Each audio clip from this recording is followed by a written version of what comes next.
ఏమిటి శబళ గొప్పతనం? నాకు వంకాయ అల్లం పెట్టిన కూర అంటే ఇష్టం అనుకోండి, ఉదాహరణకి చెప్తున్నాను. మీ ఇంటికి వస్తే వంకాయ కారం పెట్టిన కూర పెట్టారనుకోండి, నాకు అల్లం పెట్టిన కూర అంటే ఇష్టం అండి అని మనం కదా, అప్పటికి తినేస్తాం. అలా మనస్సులో ఉన్న మాటని తెలుసుకుంటుందిట శబళ. తెలుసుకుని ఏమి సృష్టించింది? చెరుకు కర్రలు సృష్టించిందిట, తేనె సృష్టించిందిట, పానీయములు సృష్టించిందిట, కొండలు పడేస్తే ఎంతంతుంటాయో అంతంత అన్నరాసులు సృష్టించిందిట. అవి ఎటువంటి అన్నరాసులు? చల్లారిపోయిన అన్నం కాదుట, పొగలొస్తున్నటువంటి వేడి వేడి సన్న బియ్యంతో వండినటువంటి ముత్యాలు అన్నం వండారా అన్నంతగా ఇలా ముట్టుకుని కలుపుకుంటే మెత్తగా ఉండేటటువంటి అన్నరాసుల్ని సృష్టించిందిట. అందులోకి భక్ష్య భోజ్య లేహ్య చోష్యములు, తాగేవి నాకేవి కొరుక్కు తినేవి, కూరలు పచ్చళ్ళు పులుసులు ఎన్ని కావాలంటే అన్ని పదార్థాలని సిద్ధం చేసిందిట. పళ్ళరసాలు సిద్ధం చేసింది, పాలు సిద్ధం చేసింది, తాంబూలాలు సిద్ధం చేసింది, ఇన్ని సిద్ధం చేసింది. తీరా ఏమనుకున్నారు మనస్సులో విశ్వామిత్ర మహారాజు గారు? మీరు ఏమి పెడితే అది మాకు చాలదా మీరిచ్చిన అర్ఘ్యపాద్యాలు అన్నవాడు ఇన్ని లక్షల మంది సైన్యానికి ఒక శబళ, ఒక గోవు ఇన్నిటిని సృజించి ఉత్తర క్షణంలో పెట్టేస్తే తినేసి మన జీవితంలో ఎప్పుడన్నా తిన్నాను రా ఇలాంటి భోజనం అని సైనికులందరూ త్రేణుస్తుంటే మారిపోయింది మనస్సు. ఆశ్చర్యపోయాడు. ఏమి భోజనం పెట్టాడు రా మహానుభావుడు! ఇదనమాట శక్తి విశ్వామిత్రుడి దగ్గర. పొరపాటు మనిషి ఎలా వెడతాడో చూడండి. ఇంత బ్రహ్మర్షిని చూసి నమస్కరించిన వాడు బ్రహ్మర్షి మీద గౌరవం వ్యామోహం మీదకి మళ్ళింది, శబళ మీదకి. ఈ శబళ ఇన్నిటిని సృష్టించింది, ఈ శబళ నాది ఎందుకు కాకూడదనుకున్నాడు. పోనీ అర్థిస్తే వేరుగా ఉండేది. ఒక గమ్మత్తైన మాట ఒకటి మాట్లాడాడు. గవాంశత సహస్రేణ దీయతాం శబళామమ. మహానుభావ వశిష్ఠ, నీకు నేను ఆవుల్ని ఇస్తాను. ఎన్ని ఆవుల్ని ఇస్తాను? 1,00,000 ఆవుల్ని ఇస్తాను. ఎంత మూఢత్వం చూడండి! అది ఇన్ని లక్షల మందికి కావలసిన భోజనాన్ని క్షణంలో సిద్ధం చేసింది. అదే శబళ రేపు సీతారామ కళ్యాణం చేస్తున్నట్ట శబళ 1,00,000 గోవుల్ని సృజించు, గోపాలకృష్ణ గారు అయ్యప్ప స్వామి దేవాలయం పేరు మీద దానం చేస్తారు అంటే 1,00,000 గోవుల్ని సృజించదా? ఉత్తర క్షణంలో రంగురంగుల గోవులు కర్రలకు కట్టేసి ఉంటాయి. కానీ 1,00,000 గోవుల్ని ఇచ్చి శబళను అడగడం ఏమిటి? అసలు అదే పొరపాటు. కానీ మనిషి మనస్సు ఎలా మారుతుందో చూడండి. విశ్వామిత్ర మహారాజు గారిది కూడా మారింది. లంచం ఇవ్వడం మొదలుపెట్టాడు. ఎలా? తనకున్నటువంటి లోభం ప్రవేశించింది, మోహ పెట్టడానికి, బ్రహ్మర్షిని మోహ పెట్టడానికి ప్రయత్నం చేస్తున్నాడు. 1,00,000 గోవులు ఇస్తాను, నాకు ఆవునివ్వండి అన్నాడు. అంటే వశిష్ఠుడు అన్నాడు, ఒక నవ్వు నవ్వి, మారింది మనస్సు అని గమనించాడు. గమనించి పెద్దలైనటువంటి వారికి అన్నిటికన్నా చాలా సంతోషంగా ఉండేది ఏమిటో తెలుసా అండి? Just as you go to a picture, sit in the chair and visualize the picture on the screen to just enjoy yourself, they also enjoy in seeing the world that is ever changing. మీరు పడిపోయినట్టే జగత్తులో ఉండేటటువంటి మనుష్యుల యొక్క మారుతున్న స్థితులను చూసి జగద్గురువులు ఆశ్చర్యపోతుంటారు. అందుకు కదా శంకరులు అంటారు, నళినీదళగత జలమతి తరళం తత్వజ్జీవితం అతిశయ చపలం విద్ధిర్వ్యాప్యభిమానగ్రస్తం లోకం శోకచహంత సమస్తం. ఉత్తర క్షణంలో ఎవడెళ్ళిపోతాడో తెలియదు. కానీ తామరాకు మీద నీటి బుట్టంత చంచలమైనటువంటి జీవితం కలిగినటువంటి మనుష్యులు ఎన్ని మోహాలు, ఎన్ని భ్రాంతులు, ఎన్ని సంబంధాలు, ఎంత అల్లరి, ఏమి విచిత్రం రా! వీళ్ళందరూ ఈ లోకం నా దృష్టిలో చచ్చిపోయిందిరా, ఈ బంధాలతో ఎన్నడో బతకడానికి కావలసిన పరమాత్మని పట్టుకున్నవాడు ఎవర్రా అంటారు శంకరాచార్యులు వారు. అలా మారుతున్నటువంటి విశ్వామిత్ర మహారాజు గారి యొక్క మనస్థితిని గమనిస్తున్నారు. ఆయన నవ్వి అన్నారు, నువ్వు 1,00,000 గోవులు ఇచ్చినా నేను ఈ శబళని ఇవ్వలేనయ్యా అన్నారు. అంటే ఇప్పుడు ఆయనకి క్రోధం వచ్చింది. కామా క్రోధోభిజాయతే, కోపం వస్తుంది కదా, అందుకని చిన్న కోపం వచ్చింది. మాట చూడండి, మనకి కోపం వచ్చేసింది అనుకోండి ఆఫీసర్ గారి మీద, కోప్పడ్డామా కోప్పడలేదా అన్నట్టుగా భాషలో కొంచెం కరుకుతనం వస్తుంది. అలా అమ్మ ఇది తప్పకుండా చేసేయాలి అన్నారు అనుకోండి, పిలిచి నేను చేయకపోతే ఎవరు చేస్తున్నారని రోజు అన్ని మాటలు చెప్తారు అంటాం. అంటే ఏంటి? నేను తప్పకుండా చేసేస్తానండి అన్నదానికి ఇలా అన్నదానికి తేడా లేదు అంటే చిన్న కరుకుతనం వచ్చింది మాటలో.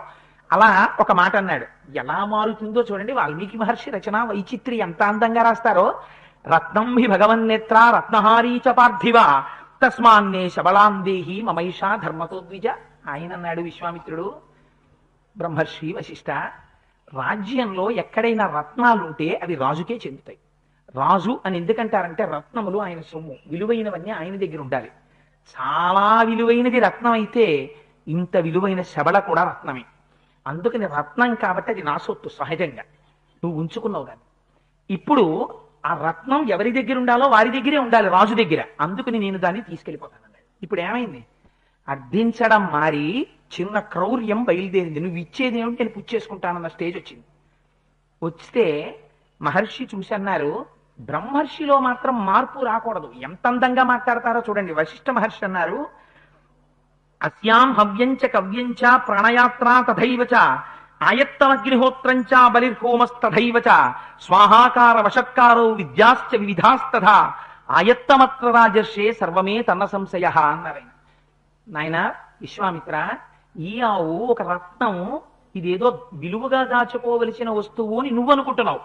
కానీ ఈ శబళకి ఏ ఆశ్రమంలో ఉన్న గౌరవం ఏమిటో తెలుసా? అస్యాం హవ్యంచ కవ్యంచ ప్రాణయాత్రాం తథైవచ. హవ్యము అంటే దేవతలకు ఇచ్చేటటువంటి హవిస్సు, కవ్యము అంటే పితృదేవతలకు ఇచ్చేటటువంటి భాగము. దేవతల ఆరాధన ఈ పాలతో జరుగుతుంది, పితృదేవతారాధనము ఈ పాలతో జరుగుతుంది. ప్రాణయాత్రాం తథైవచ. ఎంత గొప్ప మాటో చూడండి. నిజంగా నా ప్రాణయాత్ర దీనితో జరుగుతోంది. ఎవరన్నా అంటారండి ఈ మాట? దీంతో బతుకుతున్నానండి అంటాడంతే. ప్రాణయాత్ర జరుగుతోందన్నాడు అంటే ఏమిటి? తనంత తాను నడిచినంత కాలం నడుస్తుంది, కానీ దీని చేత పోషింపబడి నడుస్తోంది. అంటే శబళ పాలు తాగి నడుస్తుంది. అందుకని ఇది నా జీవితమునకు ఆధారమై ఉన్నది. ఈ మాట అన్న తర్వాత ఇక విశ్వామిత్రుడు అనకూడదు అసలు. ఎందుకని? అది ఎటువంటి ఆశ్రమమో, ఎవరి ఆశ్రమమో, ఎంత తేజోవంతమైన ఆశ్రమమో గుర్తిరిగి కదా నువ్వు నమస్కరించి వచ్చావు. ఆ ఆశ్రమానికి అది మూలకందమై ఉన్నది శబళ. ఇది తెలిస్తే ఏమనాలి? క్షంతవ్యోమే అపరాధ, నా అపరాధాన్ని క్షమించండి గురువుగారు, పొరపాటు అయిపోయింది, మీరు శ్రేయోభివృద్ధిగా ఆ శబళని మీరు వాడుకోండి, నా పొరపాటు మన్నించండి అని వెళ్ళిపోవాలి. అందుకని ఎంత అందమైన మాట బ్రహ్మర్షి చెప్పారో చూడండి. హవ్యం కవ్యం తథైవచ. హవ్యము కవ్యము నా ప్రాణయాత్ర. స్వాహాకార వషత్కారో విద్యాంశ్చ వివిధాస్తథా. స్వాహాకారము వషత్కారము అంటే యజ్ఞయాగాది క్రతువులు, ఇక్కడ జరిగేటటువంటి విద్యాభ్యాసము సమస్తము ఈ శబళ మీద ఆధారపడి ఉన్నాయి. అందుచేత ఈ ఆశ్రమము కానీ, నేను కానీ, నా ప్రాణము కానీ, ఇక్కడ యజ్ఞము కానీ, యాగము కానీ, దేవతారాధనము కానీ, పితృదేవతారాధనము కానీ సమస్తము దీని యందు వశమై ఉన్నాయి. ఇటువంటి ధేనువుని నీకు ఇవ్వడం ఎలా కుదురుతుంది? అందుచేత నేను ఇవ్వలేను అన్నారు. అంటే ఆయన అన్నాడు, 1,00,000 గోవులు కదా ఉందన్నాడు. మారలా మనిషిలో ఈ మాట అన్న కొద్దీ పౌరుషం పెరుగుతోంది. ఎందుకని? లోపల నుంచి క్షాత్రధర్మం, లోపల నుంచి క్షత్రియ సహజమైనటువంటి కోపంతో కూడి అధికారముతో కూడినటువంటి కామం పెరుగుతోంది. మామూలు కోరికుండి ఇది వారు తీరిస్తే తప్ప మనం తీర్చుకోలేమురా అన్న కోరిక ఏదో ఒక స్థాయిలో ఆగిపోతుంది. ఎందుకని? అవతలవాడు మనకన్నా పెద్దవాడు, ఆయన చతుర్ముఖ బ్రహ్మగారు అహల్యనివ్వాలంటే ఇంద్రుడు ఏం చేస్తాడు? అందుకు ఊరుకుంటాడు. కానీ అవతలవాడు ఋషి ఇప్పుడు ఏమైపోయింది? ఎందుకు వచ్చాడు దర్శనానికి? ఆయన బ్రహ్మర్షి అని వచ్చాడు. ఇప్పుడు ఏమవుతోంది? నేను రాజుని, ఆయన ఋషి. మారుతోంది స్వభావం. నాకన్నా ఆయన తక్కువ వాడన్న భావన వస్తోంది. నేను క్షత్రియుడను, రాజును, నా శాసనమునందున్నవాడు, నా రాజ్యంలో ఒక పర్ణశాల కట్టుకుని ఉన్నవాడు, నా అనుగ్రహం మీద బ్రతుకుతున్నవాడు. ఒక ఆవుని నేను అడిగితే ఇవ్వలేడు. 1,00,000 గోవులు బహుశా సరిపోయి ఉండవు. అందుకని ఈ మాట అంటున్నాడు. అందుకని పెంచుతాను కప్పాను అంటున్నాడు. అనుకుని ఆ ఆవుకి వెల పెంచడం మొదలుపెట్టాడు. 14,000 ఏనుగులను ఇస్తాను. ఎలాంటి ఏనుగులను ఇస్తానో తెలుసా? వాటి మెళ్లల్లో బంగారు తాళ్లు ఉంటాయి, వాటిని పొడిచి నడపడానికి బంగారు అంకుశములు ఉంటాయి. అటువంటి 14,000 ఏనుగులను ఇస్తాను. 800 బంగారముతో చేయబడినటువంటి రథములను ఇస్తాను.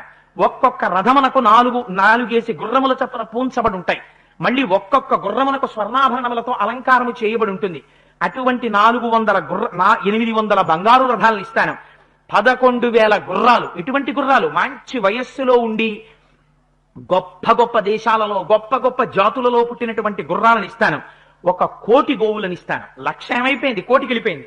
1,00,000 గోవులను ఇస్తాను. బంగారము వెండి నే చెప్పను, నువ్వు అడుగు, ఎంత కావాలో అడుగు, ఇచ్చేస్తాను అన్నాడు. ఇవన్నీ వశిష్ఠుడు అడిగితే ఎవరు సృష్టిస్తారు?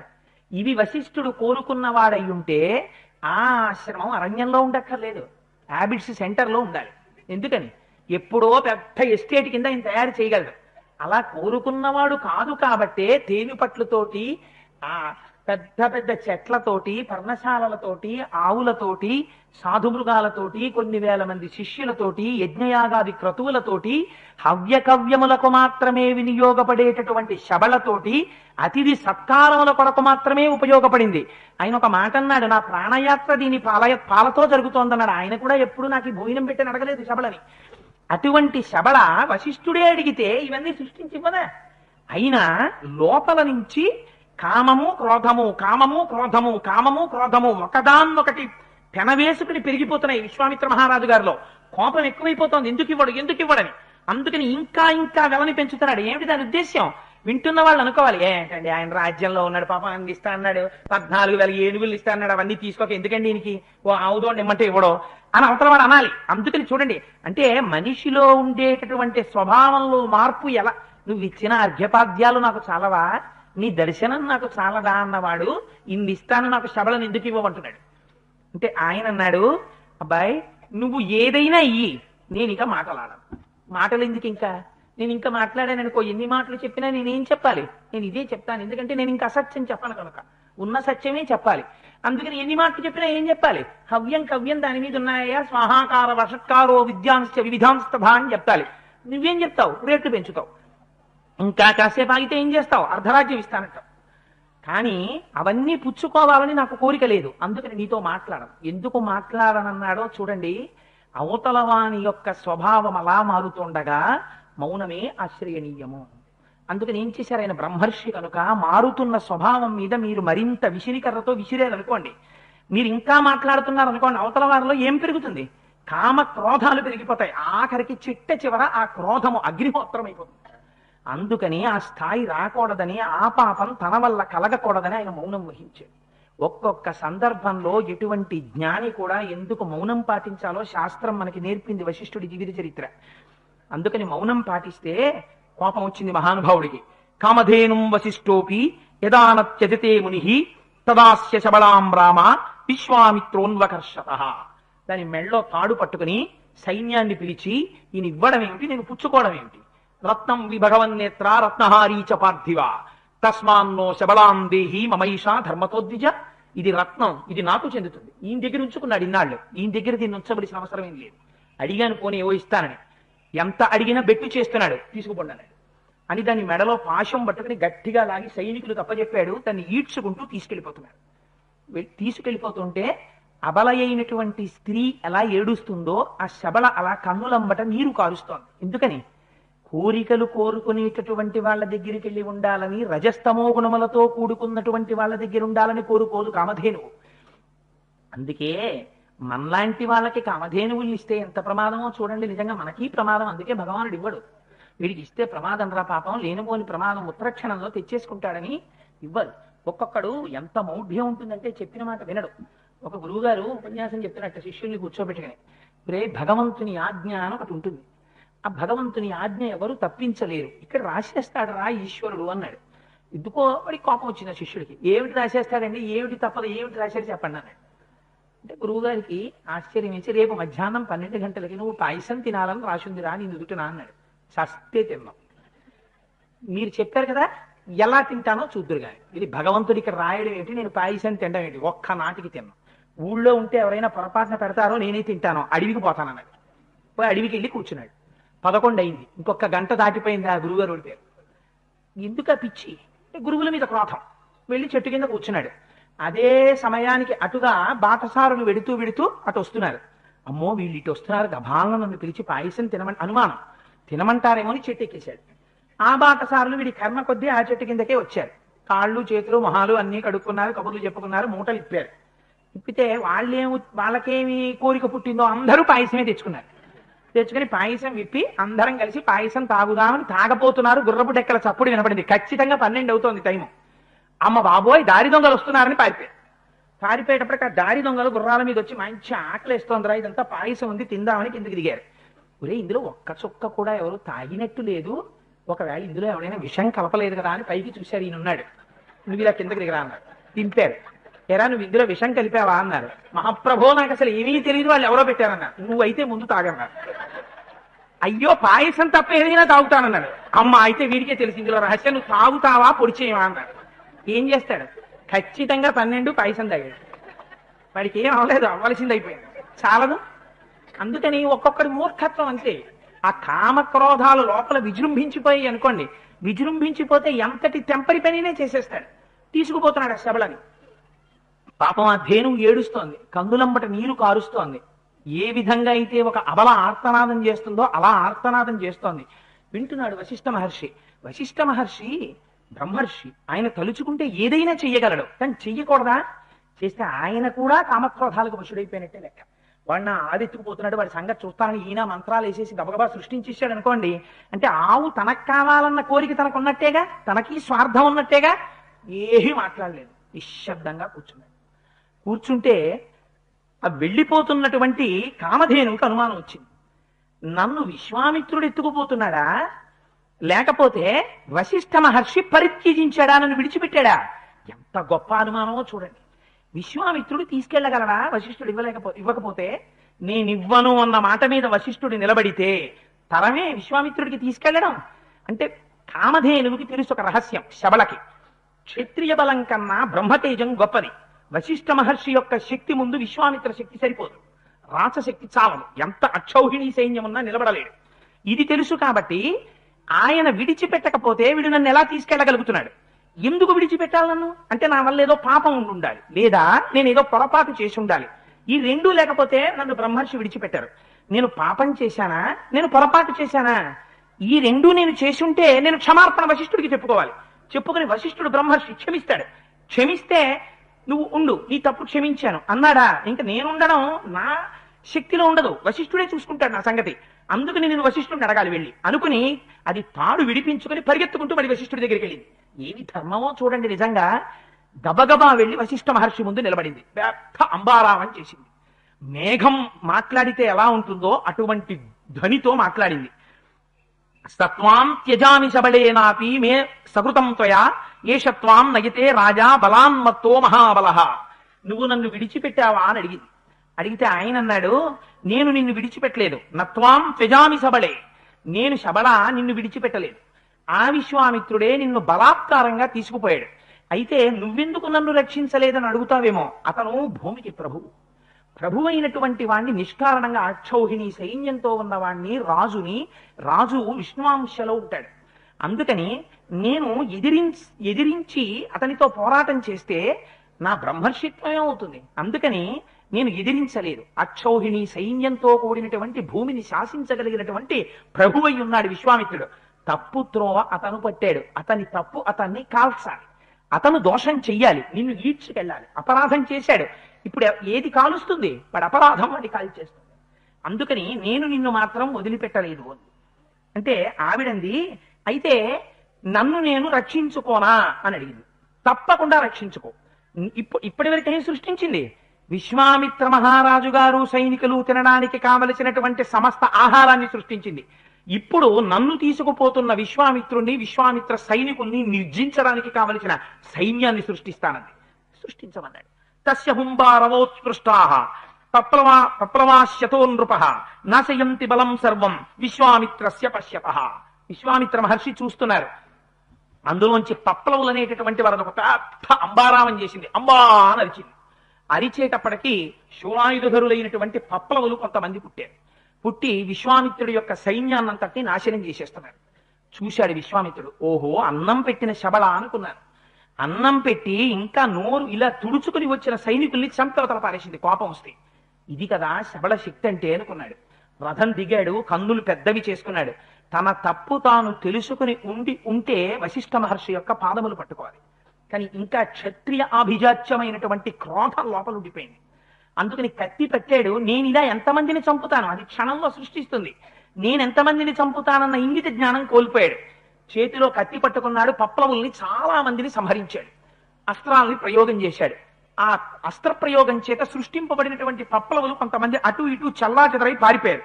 పారిపోయిన తర్వాత అది పప్లవులతో పాటుగా యవనుల్ని కూడా సృష్టించింది. వారందరూ వచ్చి విశ్వామిత్రుడి యొక్క సైన్యాన్ని తుడిచిపెట్టేయడం ప్రారంభం చేశారు. అప్పుడు ఆ శబళ వచ్చి వశిష్ఠ మహర్షితో చెప్పింది, చూశావా, ఎదురు తిరిగాడు, సైన్యాన్ని సృష్టించాను, విశ్వామిత్రుడు ఓటమి అంచుల్లోకి ఎడుతున్నాడు. అంటే ఆయన అన్నాడు, ఇంకా యథేచ్ఛగా సృష్టి చేయి సైన్యాన్ని అన్నాడు.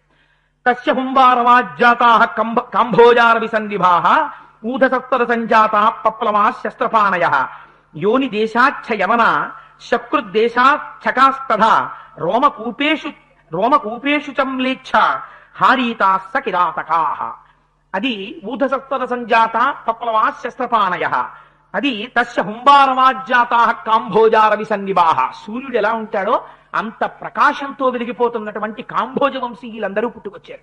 మళ్ళీ ఒక్క అంబారావం చేస్తే దాని యొక్క పొదుగులోంచి పప్పలవులు కొన్ని వేల మంది పుట్టుకొచ్చారు. యోని దేశంలోంచి యవనులు పుట్టారు. అదేవిధంగా గోమయం పడేటటువంటి స్థానంలోంచి శకులు పుట్టారు. దాని యొక్క రోమ కూపాలలోంచి వెంట్రుకలు ఉండేటటువంటి సూక్ష్మమైన రంధ్రాల్లోంచి కొన్ని లక్షల మంది హారీతులు కిరాతకులతో కలిసి పుట్టారు. పుట్టి వారు భూమిని అంతటినీ నింపేశారు. నింపేసి మొత్తం విశ్వామిత్ర సైన్యాన్ని క్షణంలో తుడిచిపెట్టేశారు. రథం దిగి చూశాడు, నిస్తేజుడైపోయాడు విశ్వామిత్రుడు.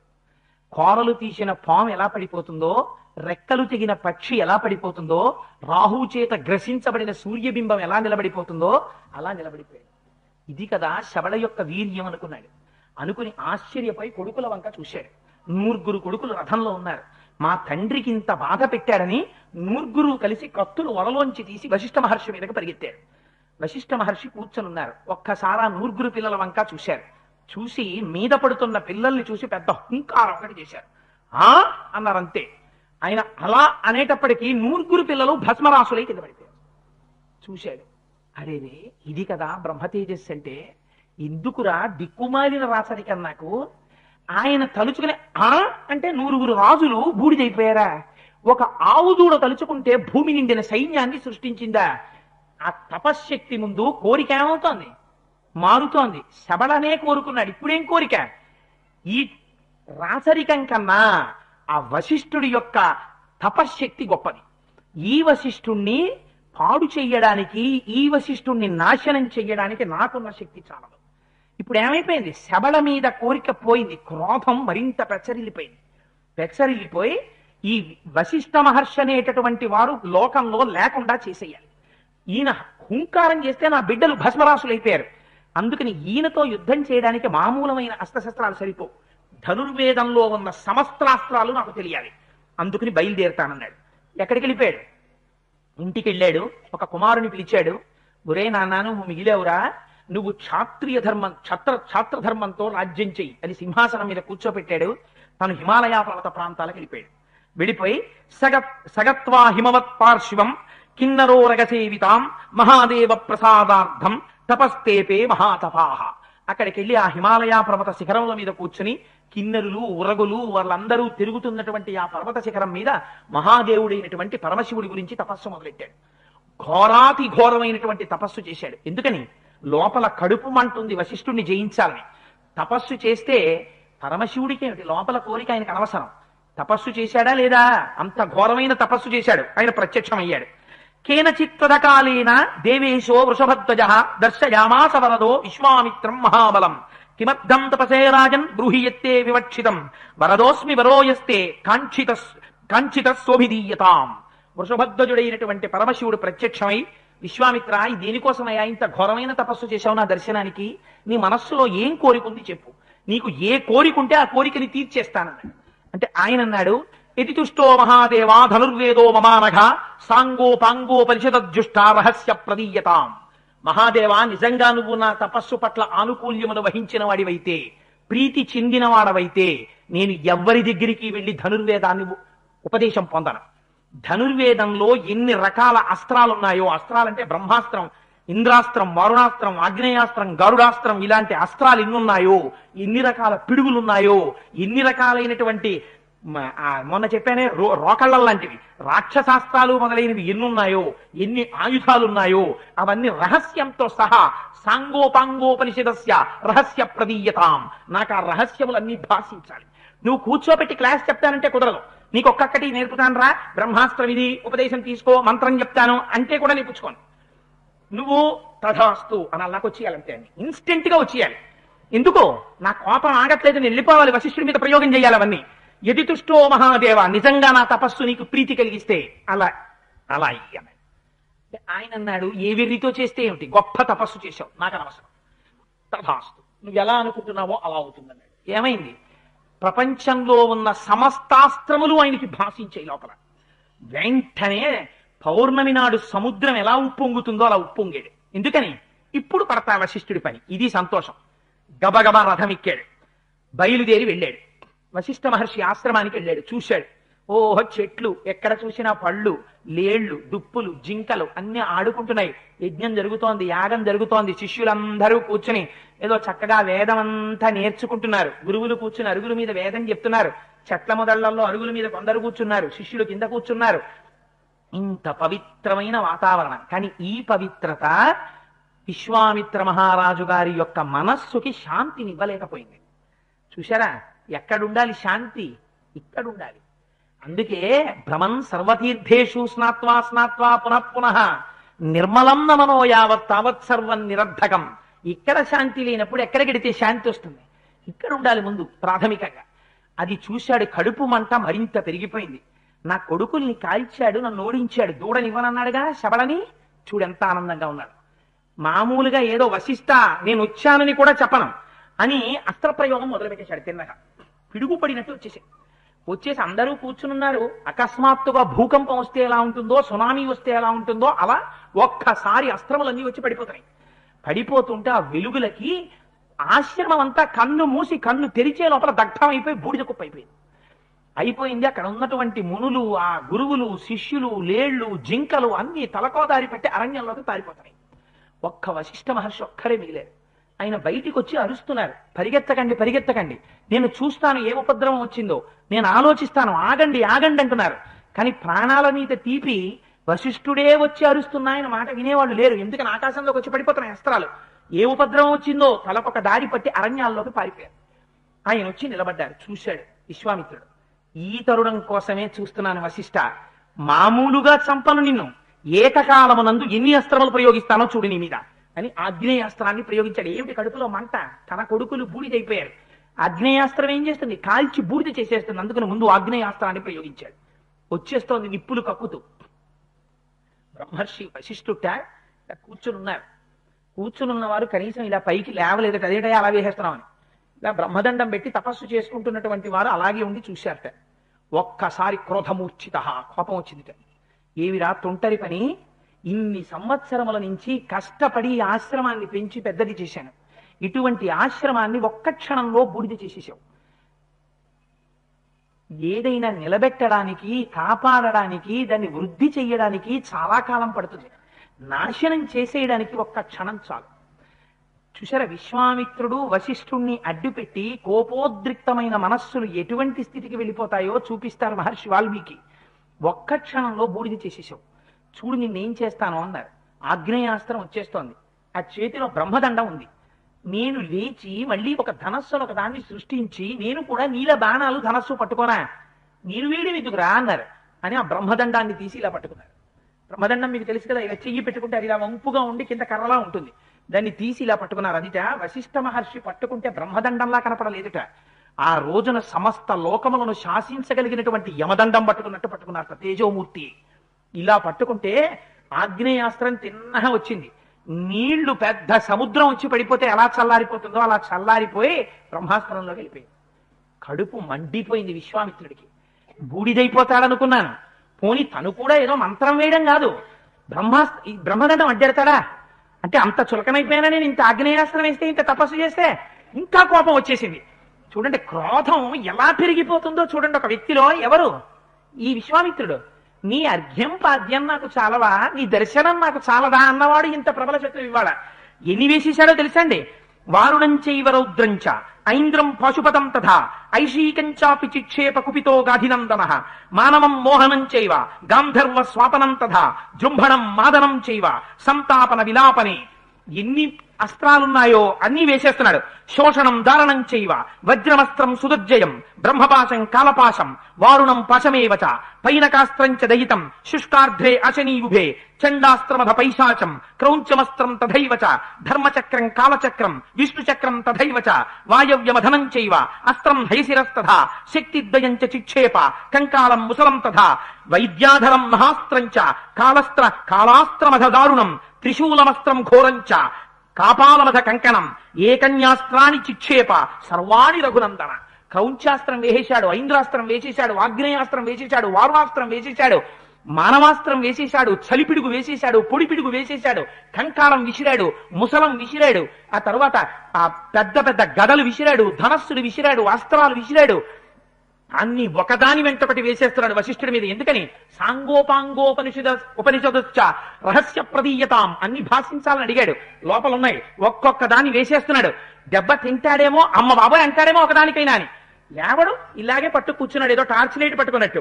వస్తున్నాయి అన్ని, అందులోకి వెళ్ళిపోతున్నాయి, అన్ని బ్రహ్మదండంలోకి వెళ్ళిపోతున్నాయి. చూశాడు, తన దగ్గరున్నవన్నీ వెళ్ళిపోయింది. ఇంకా ఉన్నది ఒక్కటే, బ్రహ్మాస్త్రం ఒకటే మిగిలింది.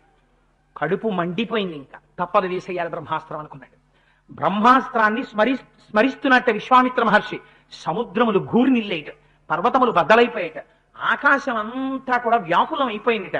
ప్రపంచంలో ఉన్నటువంటి సమస్తమైనటువంటి మృగములు, ప్రాణాలు, అన్ని జీవులు ఒక్కసారి లోపల క్షోభ పొందేట.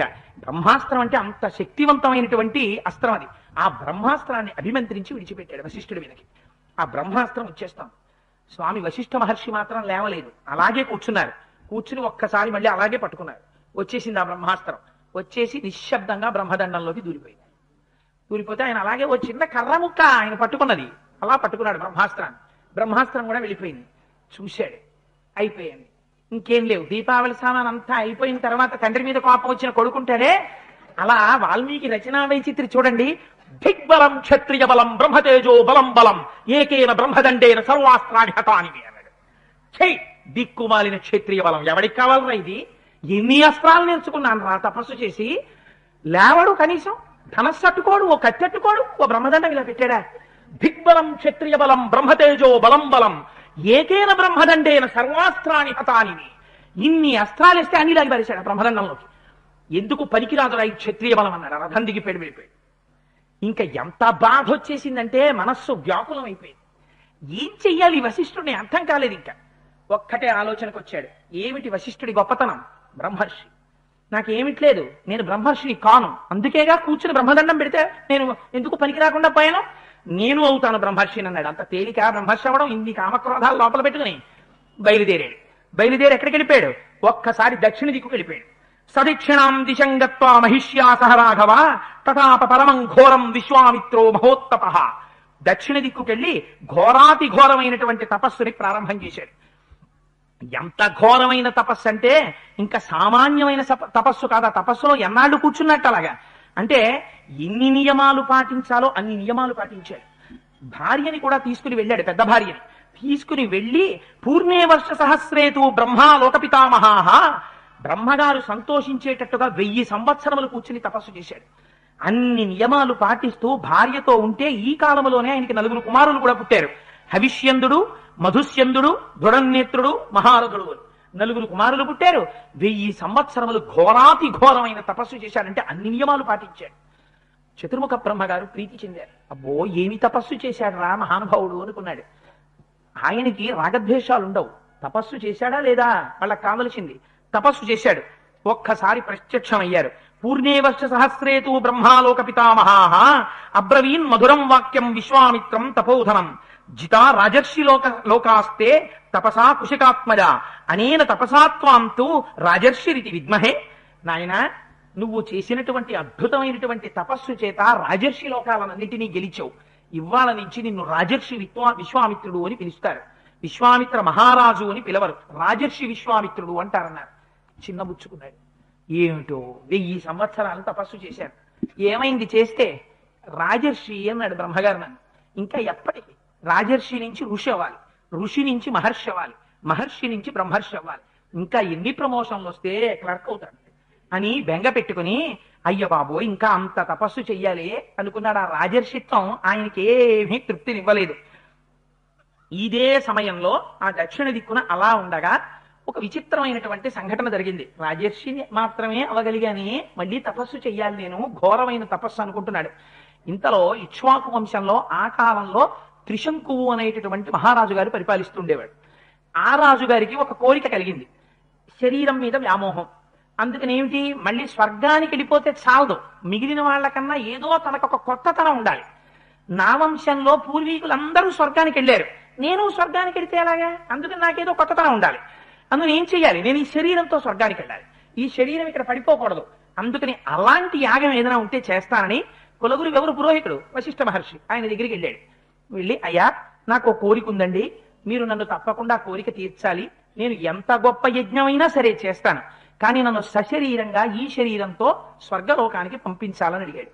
అడిగితే వశిష్ఠుడు అన్నాడు, నువ్వు ఎంత గొప్ప యజ్ఞమైనా చెయ్యి, ఎంత గొప్ప సంభారాలన్నా పట్రా, నువ్వు ఎంత మహారాజు అయినా కానీ శరీరంతో స్వర్గానికి వెళ్ళడం అనేటటువంటిది ధర్మశాస్త్రంలో లేదు.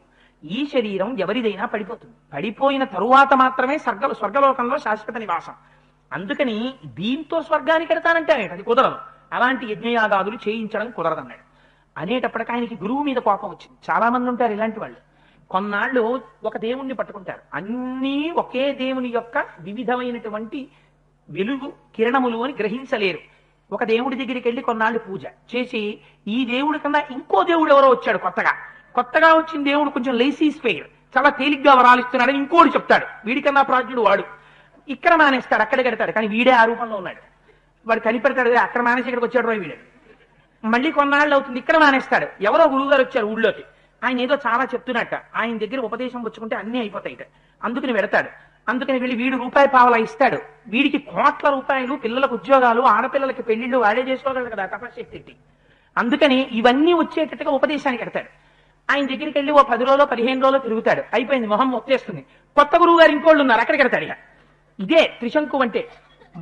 మూడిటి యందు శుద్ధి ఉండాలి. వేటి యందు? వాక్, మనస్సు, త్రికరణ శుద్ధి అంటారే, మనోవాక్కాయ కర్మల యందు శుద్ధి ఉండాలి. ఇవి మారుతూ ఉండడమే త్రికరణముల యందు శుద్ధి లేకపోవడం. అందుకని వశిష్ఠుడిని వెళ్ళి అడిగాడు కులగురువు, ఆయన చెప్పిన మాట వినాలి. అయ్యో కుదరదా గురువు గారు, నన్ను మన్నించండి, అయితే నేను కూడా పూర్వీకుల్లాగే యజ్ఞయాగాదులు చేస్తానన్నాలి. అలా అనలేదు, మీరు చేయించలేరా, అయితే నేను ఇంకోడిని చూసుకోనా అన్నాడు. వశిష్ఠుడు ఒక ఈడ్రా వీడు విర్రేళ్లే ఉన్నాడు, ఇంకోటి చూసుకోనా అంటాడు. ఏంటి? వేదం అనేటటువంటిది ఒకటి ఉంది అక్కడ, అందులో లేనిది ఎవడు ఇవ్వలేడు కదా. నేను కులగురువుని, ఉన్న మాట చెప్పాను, ఇంకోటిని చూసుకోనా అంటే నాకు చేతకాని వాడు చేసేవాడా అన్నట్టుగాను ఊరుకున్నారు. అందుకు వశిష్ఠుడిని వదిలేశాడు. పోనీ వశిష్ఠుడిని వదిలేసి కొత్త వాళ్ళ దగ్గరికి వెళ్ళాడా? వశిష్ఠుడు కొడుకుల దగ్గరికి వెళ్ళాడు. ఆయన 9 కొడుకులు, ఒక్కొక్కడి ప్రవర్తన ఎంత గమ్మత్తుగా ఉంటుందో చూడండి. ఆ 9 కొడుకులు తపస్సు చేసుకుంటున్నారు, వాళ్ళు పాపం వశిష్ఠ మహర్షి యొక్క కుమారులు. వాళ్ళ దగ్గరికి వెళ్ళాడు. వెళ్ళిన వాడు ఎంత అందంగా మాట్లాడాడో చూడండి. ప్రత్యాఖ్యాతోస్మి గురువునా గురుపుత్రస్తథైవచ అన్యాంగతిం గమిష్యామి స్వస్తివోస్తు తపోధనాహ. అయ్యా మీరు నా కోరిక తీర్చాలి, ఎందుకని మీ నాన్నగారి దగ్గరికి వెళ్ళాను, శరీరంతో నన్ను స్వర్గానికి పంపించమని అడిగాను. ఆయన అన్నారు, అలా కుదరదయ్యా అన్నారు, మీ దగ్గరికి వచ్చాను, ఎంత గొప్ప యజ్ఞమైనా చేస్తాను, నన్ను పంపించండి శరీరంతో అన్నారు. అంటే వాళ్ళు మొహం చిట్లించుకుని అన్నారు, నీకు బుద్ధిందిరా అసలు, నీకు కులగురువు వశిష్ఠుడు, ఆయన మా తండ్రి, మాకు కూడా మార్గనిర్దేశం చేసినటువంటి మహానుభావుడు ఆయన, బ్రహ్మర్షి. ఆయన ఎలా చెప్తే మేము అలా చేస్తాం, కానీ తండ్రి గారు చెయ్యనన్న పని, నీ కులగురువు చెయ్యనన్న పని, మా తండ్రి చెయ్యనన్న పని మేము చేసి ఇది స్వర్గానికి పంపించమా శరీరంతో? అది ఎక్కడైనా ఉందా ప్రపంచంలో? అలా వెళ్ళడం కుదరదు, అది జరిగే పని కాదు, దాన్ని అంగీకరించదు శాస్త్రం. మమ్మల్ని అడుగుతామేంటి, అందుకు కుదరదన్నాడు. అంటే పోనీ వెళ్ళిపోవాలి కదా. ఈయన అన్నాడు, ఏం చేస్తాను, మా గురువు గారి దగ్గరికి వెళ్ళాను, మా గురువు గారు కుదరదన్నారు, గురుపుత్రులు కదా మీ దగ్గరికి వచ్చాను, మీరు కుదరదంటున్నారు, నేనేం చెయ్యను మరి. అందుకని ఋషిపుత్రాస్తు చచ్చుత్వా వాక్యం ఘోరాభిసంహితం శేపు పరమ సంక్రుద్ధ చండాలత్వం గమిష్యసి. మీరు కూడా కుదరదు అంటే నేను ఇంకో గురువుని వెతుక్కుంటూ వెళ్ళిపోతానన్నాడు. అంటే వాళ్ళకి ఎక్కడ లేని కోపం వచ్చి వాళ్ళు అన్నారు, ఒరే నువ్వు ఇలా గురువుల్ని మారుస్తూ తిరుగుతానంటే అస్తమానం, అందుకని నువ్వు చండాలుడవగుదువుగాక అని శపించారు. ఈ మాట వాళ్ళు అనగానే సూర్యోదయం అయింది. మరునాడు రాజాభరణములతో చక్కగా ఉండేటటువంటి రాజుగారి యొక్క శరీర కాంతి పోయింది, నల్లగా అయిపోయాడు. ఒంటి మీద పెట్టుకున్న ఆభరణములు బంగారమువన్నీ ఇనుముతో చేసినటువంటి ఆభరణములు అయిపోయాయి. ఎర్రటి జుత్తు అయిపోయింది, ఎర్రటి కళ్ళు, భయంకరంగా అయిపోయాడు. చుట్టూ ఉన్న మంత్రులు వాళ్ళు రాజుగారిని చూసి పారిపోయారు. వీడు ఇలా అయిపోయాడు రాజుగారి. పారిపోతే పాపం ఆశ్వరూపంతో అలాగే తిరుగుతూ తిరుగుతూ విశ్వామిత్రుడి దగ్గరికి వచ్చాడు. ఈయన దగ్గరికి వచ్చి మళ్ళీ ఈయన అడిగాడు, ఏమని? అయ్యా నేను చాలా ధార్మికంగా పరిపాలించానండి, ఇన్ని చేసినా ఇంత జరిగినా మార్పు రాదు ఒక్కొక్కళ్ళు. వాడు ఎంత దెబ్బ తిననివ్వండి, వాడు మాత్రం ఇంకా కింద పడ్డా సరే నేను మీదే ఉన్నానంటాడు. దాన్ని మీరు మార్చలేరు, మీరు ఎన్ని చెప్పండి, వాడి చెట్ట చివరికి అన్ని విని ఒకటే మొదలెడతాడు. చూసారా, అదేనండి నేనంటున్నది, నిన్న తప్పులు వేస్తారంటాడు వాడు. మీరు ఎంత చెప్పండి వాడు తప్పు ఒప్పుకోడు. ఇప్పుడు మళ్ళీ విశ్వామిత్రుడి దగ్గరికి వచ్చి నేను సత్యంగా పరిపాలించాను, యజ్ఞం చేశాను, యాగం చేశాను, గురువులను ఆరాధించాను, నా తప్పేముంది చెప్పండి, నేను ఏమన్నా ముందే పోని పై వాళ్ళని వెళ్ళి ఎవరినన్నా అడిగితే వశిష్ఠుడు తప్పట్టుకోవచ్చు. వశిష్ఠుడిని అడిగాను, ఏమని, నన్ను శరీరంతో పంపించమయ్యా, యజ్ఞం చేసుకుంటానన్నాను. కుదరదన్నాడు. అంటే నేను ఏం చేశాను, పోన్లే వాళ్ళ పిల్లల దగ్గరికే వెళదాం, మళ్ళీ బయట వాళ్ళని తెచ్చుకోవడం ఎందుకు, ఏదో ఇంట్లో బ్రహ్మగారిని మార్చేసినట్టు, అందుకని వాళ్ళ పిల్లల దగ్గరికే వెళదామని వాళ్ళ అబ్బాయిల దగ్గరికి వెళ్ళాను. పోనీ వాళ్ళు పంపించచ్చు కదా. వాళ్ళేమన్నారు, మా నాన్నగారు చెప్పండి మేము చేస్తామా, అది వేదంలో లేదు, శాస్త్రంలో లేదు, నిన్ను పంపించం శరీరంతో, కుదరదన్నారు. ఏం చేస్తాను, పైగా పోనీ పంపించకపోతే వదిలేసే, నన్ను ఇదిగో ఇటువంటి స్వరూపాన్ని ఇచ్చారు, శాపం ఇచ్చేశారు. ఎంత ధార్మికంగా పరిపాలించానో తెలుసా అండి. ధార్మికంగా పరిపాలించిన వాడైతే ఏం తెలియాలి, అధర్మమైన కోరికలు గురువుగారిని కోరకూడదు అసలు. అందుకని ఇటువంటి వాడిని ఇలా అయిపోయాను. చూసారా నా బ్రతుకు ఎలా అయిపోయిందో, మీరు తప్ప నాకు గతి లేదు, మీరే నన్ను రక్షించాలన్నాడు. విశ్వామిత్రుడికి కడుపులో కోరికేమిటి, వశిష్ఠుడు పంపించలేనన్నాడు సశరీరంతో స్వర్గానికి. ఎలాగో నేను వశిష్ఠుడి మీద అస్త్రాలేసి ఏం చేయలేకపోయాను, వశిష్ఠుడు చెయ్యలేను అన్నది విశ్వామిత్రుడు చేశాడని లోకం అనుకోవాలి. నీకేం పర్వాలేదు అబ్బాయి, నేను పంపిస్తానన్నాడు. ఎలా పంపిస్తాడు, దానికేం అలా పంపించడానికి మార్గాంతరం ఏం లేదు. అందుకని ఎలా పంపిస్తాను నేను మాత్రం అని ఆయన అనుకోలేదు. ఆయనకి కావలసింది ఒకటి, కడుపులో అక్కసం. వశిష్ఠుడు పంపనన్నాడు, ఇలా శాపం ఇచ్చి మార్చేశాడు. అందుకని నేను మాత్రం నిన్ను పంపించి తీరుతాను అని, గురుశాపకృతం రూపం యదిదంత వర్తతే అనేన సహరూపేణ శశిరీరో గమిష్యసి. నిన్ను ఎలా పంపిస్తానో తెలుసా, నీ గురువు నీ గురుపుత్రులు నిన్ను సశరీరంతో స్వర్గానికి పంపలేక కోపం వచ్చి శాపం ఇచ్చి ఏ శరీరాన్ని ఇలా మార్చారో మార్చిన ఈ శరీరంతో నిన్ను స్వర్గానికి పంపిస్తాను. నిన్ను మళ్ళీ మామూలుగా క్షత్రియుడిగా మార్చి కూడా కాదు, ఇలా ఉండగానే ఈ నల్లటి ఆకారంతో ఇనపాభరణాలతో పంపిస్తాను. చూడు విశ్వామిత్రుడు అంటే ఏమిటో అన్నాడు. ఎవడైతే ఆయనకి ఎందుకు పని అవుతుంది కావాలంటే. అందుకని ఆయన ఏం చేశాడు, అయ్యా నాకు తెలుసండి మీ అంత మహానుభావుడు ఎక్కడుంటాడు, ఇక్కడే కూర్చుంటాను చెట్టు కింద, మీరు ఎప్పుడు పిలిస్తే అప్పుడు వచ్చేస్తానని కూర్చున్నాడు. ఈయన ఏం చెయ్యాలి, తన శిష్యులందరినీ పిలిచాడు. అబ్బాయి మీ అందరూ బ్రహ్మాండం అంతా తిరగండి, బ్రాహ్మణులు ఎక్కడెక్కడున్నా సరే వాళ్ళందరినీ తీసుకురండి, ఋషులు ఎక్కడున్నా సరే శిష్యులతో తీసుకురండి. విశ్వామిత్రుడు ఒక యాగం చేస్తున్నాడు. ఏమిటా యాగం, వశిష్ఠుడు చెయ్యలేనన్న యాగం విశ్వామిత్రుడు చేస్తున్నాడు. వశిష్ఠుడు పంపలేకపోయాడు సశరీరంతో త్రిశంకుణ్ణి, విశ్వామిత్రుడు పంపిస్తున్నాడు శరీరంతో. అలాంటి యాగం చేస్తున్నాడు అని చెప్పి తీసుకురండి. ఒకవేళ ఎవడైనా అదేమిటి అలా ఎలా పంపిస్తాడు, విశ్వామిత్రుడు మాత్రం కుదరదని అన్నాడు అనుకోండి, వాడి పేరు రాసుకోండి అన్నాడు. వెళ్ళారు, అందరినీ పిలిచారు. విశ్వామిత్రుడి పేరు చెప్పగానే అందరు అన్నారు, బాబాయ్ కోపం ఎక్కువ అండి ఆయనకి, మనకి ఎందుకు వచ్చిన కూడా వెళితే పోలేదా ఒకసారి, అందరి ఇళ్ల కన్నా ఫంక్షన్కి ఎవరింటికి వెళ్తారంటే రాలేదని పేరు రాసుకుంటే రేపు పొద్దున ఉపద్రవం వస్తుందేమో అన్న వాడి ఇంటికి తప్పకుండా పెడతారు. అందుకని ఆయన పర్వాలేదు, ఏ గుళ్ళోనే కనపడతారు, కనపడ్డప్పుడు ఆయన మీరు ఏమనుకోకండి అంటే పిచ్చోడేమనుకోడు పాపం అనుకున్న వాడి ఇంటికి వెళ్ళకపోయినా పర్వాలేదు, రేపు పొద్దున వాడు కోపం పెట్టుకుంటాడేమో అన్న వాడి ఇంటికి తప్పకుండా వెళ్ళి ఆయన కంట్లో పడే వరకు ఇలా ఇలా ఇలా ఇలా ఇలా చూసి మరీ రావాలి. అందుకని ఓసారి వెళ్ళొచ్చేద్దామని బ్రాహ్మణులందరూ వచ్చేసారు. వచ్చేసిన తర్వాత ఆయన కొడుకులు వచ్చారు. వచ్చి ఒక మాట చెప్పారు, అయ్యా నాన్నగారు అందరినీ పిలిచాం, అందరూ వచ్చేశారు, కానీ వశిష్ఠ మహర్షి యొక్క కొడుకులు ఉన్నారు, వాళ్ళు రాలేదు. వాళ్లతో పాటుగా ఇంకొక్కడున్నాడు, ఆయన కూడా ఒక బ్రాహ్మణుడు, ఆయన కూడా నేను రానన్నాడు. రానని అనడం కాదు నాన్నగారు, వాళ్ళు మాట అన్నారన్నారు. ఏమన్నారా, ఉన్నది ఉన్నట్టు చెప్పండి అన్నాడు. వాళ్ళన్నారు, క్షత్రియో యాజకో యస్య చండాలస్య నివేశతః కథం సరసి భోక్తారో హవిస్తస్య సురక్షయ. యాగం చేయిస్తున్నవాడేమో క్షత్రియుడు, ఎందుకని రాజర్షి మాత్రమే అయ్యాడు విశ్వామిత్రుడు, అందుకని యాగం చేయిస్తున్నవాడు క్షత్రియుడు చేయిస్తున్నాడు. ఆ యాగం చేసేటటువంటి వాడు ఫలితం కోరి చేస్తున్నవాడు చండాలుడు చేస్తున్నాడు. వీడు హవిస్సులు ఇస్తాడు, ఆయన మంత్రాలు చెప్తాడు. దేవతలు ఎలా వచ్చి పుచ్చుకుంటారా హవిస్సులు, అలా యాగం చేసి శరీరంతో పంపించచ్చా, అలా ఉందా ఎక్కడైనా వేదంలో పంపించమని, ఎలా కుదురుతుంది, అందుకని చెప్పి ఇది కుదరదు మేము రాము అని చెప్పి ఒక్క బ్రాహ్మణుడు మాత్రం నేను రానని చెప్పాడు. ఆయన పేరు మహోదయుడు. మిగిలిన వాళ్ళు రామన్న వాళ్ళు వశిష్ఠ మహర్షి యొక్క 9 కుమారులు మేము రామని చెప్పారు నాన్నగారు అన్నారు. అనేటప్పటికీ విశ్వామిత్రుడికి ఎక్కడ లేని కోపం వచ్చింది. అంతేనా, లిస్టులో ఇంకెవరైనా రామన్న వాళ్ళు ఉన్నారా అని అడిగాడు. ఇంకెవ్వరు లేరు నాన్నగారు, వశిష్ఠుడి 9 కొడుకులు మహోదయుడన్న బ్రాహ్మణుడు, వీళ్లే రామన్నారు. అంతే, వెంటనే కమండలం తీసుకున్నాడు, కుడి చేతిలో నీళ్లు వేసుకున్నాడు. భస్మీభూతాదురాత్మానో భవిష్యంతిర సంశయ.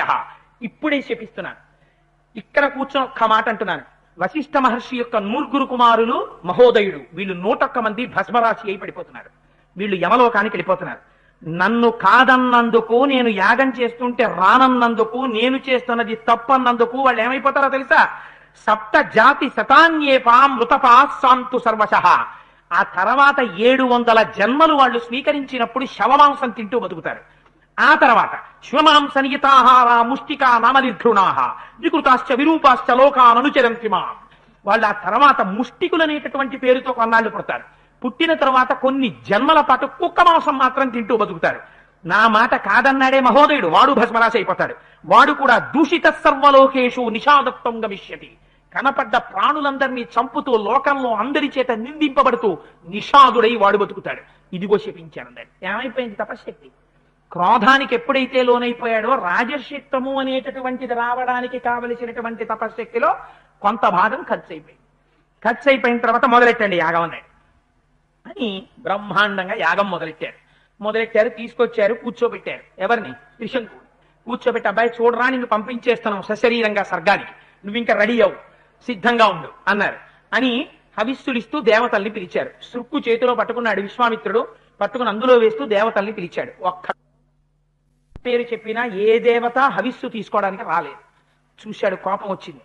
ఓహో, నేను యాగం చేస్తుంటే, నేను హవిస్సులిస్తుంటే, నేను రాజర్షినని, నేను ఇచ్చినటువంటి యాగం నేను చెప్పిన మంత్రంతో పిలిస్తే రావడానికి దేవతలు అంగీకరించలేదు. చూడండి నేనేం చేస్తాను అన్నాడు. పశ్యమే తపసో వీర్యం స్వార్జితస్య నరేశ్వర ఏషత్వాం సశరీరయామి స్వర్గమోజస దుష్ప్రాపం సశరీరైనా దివంగచ్చనరాధిప. ఇదిగో నాకున్నటువంటి తపశ్శక్తిని నీకు ధారపోసేసి చెప్తున్నాను. నాకున్నటువంటి అపారమైన తపశ్శక్తి అంటే ఏమిటో దేవతలు చూస్తారు.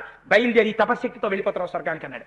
అమాంతం భూమి మీద ఉన్న వాళ్ళు వెళ్ళిపోతున్నాడు ఆయన స్వర్గానికి. పైన స్వర్గలోకంలో ఇంద్రుడు సభ తీర్చి అందరితో కూర్చున్నాడు. ఈయన రైహిమని వచ్చేస్తున్నాడు పైకి. గబగబా అక్కడ ఉన్న వాళ్ళందరూ వెళ్ళి ఇంద్రుడితో చెప్పారు, అయ్యా ఎవడో నల్లగా ఉన్నాడు, ఇనపాభరణాలు వేసుకున్నాడు, వాడు శరీరంతో వచ్చేస్తున్నాడు స్వర్గలోకంలోకి, ఇది ఎక్కడ విచిత్రమో మాకు తెలియదు అన్నారు. అదేమిటి అలా ఎలా వచ్చేస్తున్నాడు రా, శరీరంతో స్వర్గానికి రాకూడదు, శరీరం అక్కడ వదిలేసి స్వర్గానికి వస్తారు పుణ్యం ఉంటే, వాడు అలా ఎలా వస్తున్నాడని చూశాడు ఒక్కసారి ఇంద్రుడు. చూసేసరికి వస్తున్నవాడు త్రిశంకు వస్తున్నాడు.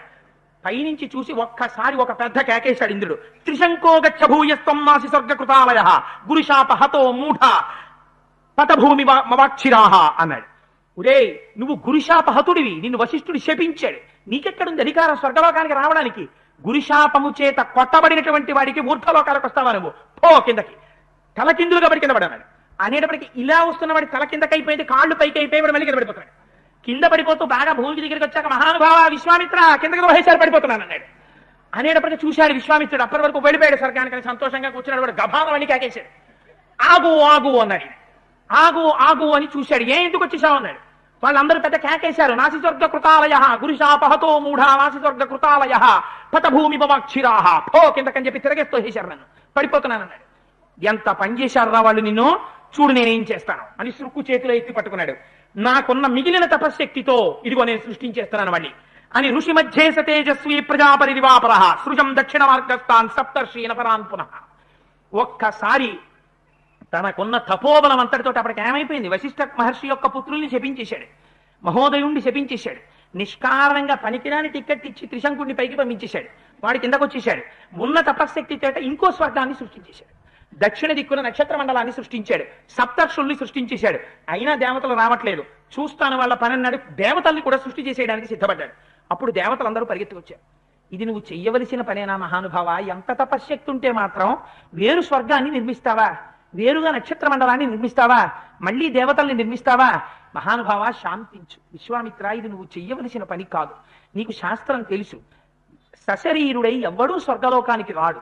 కానీ నువ్వు ఇంత తపశ్శక్తిని ధారపోశావు కాబట్టి నీ చేత నిర్మింపబడినటువంటి ఈ నక్షత్ర మండలం జ్యోతిష్చక్రానికి అవతల ఉంటుంది. అవతల ఉండి అందులో ఈ త్రిశంకుడు మాత్రం తిరగబడి తల కిందకి కాళ్ళు పైకి పెట్టుకుని ఆ నక్షత్రాల మధ్యలో అలా ఉంటాడు. అలా మేము వరం ఇస్తాం, అంతేకాని ఇది స్వర్గలోకానికి మాత్రం తీసుకోమన్నారు. ఏమైంది? వశిష్ఠ మహర్షి మీద కోపం పెట్టుకుని, సరే కన్సోలేషన్, ఇంకంతకన్నా ఏం చేయడం కుదురుతుంది, ఎవడూ కాదంటున్నాడు ఇంకా. అందుకని చెప్పి సరే అయితే అన్నాడు. యాగం అయిపోయింది, మీ అందరూ బయలుదేరండి అన్నాడు. అకౌంట్ ఓపెన్ చేసి చూస్తే మళ్ళీ జీరోకి వచ్చింది. ఎందుకని? తపశ్శక్తి అంతా అయిపోయింది. ఎందుకని? మళ్ళీ వశిష్ఠుడి మీద కోపం. ఆ కోపంతో ఏం చేశాడు? మళ్ళీ అక్కర్లేని పని అంతా చేశాడు.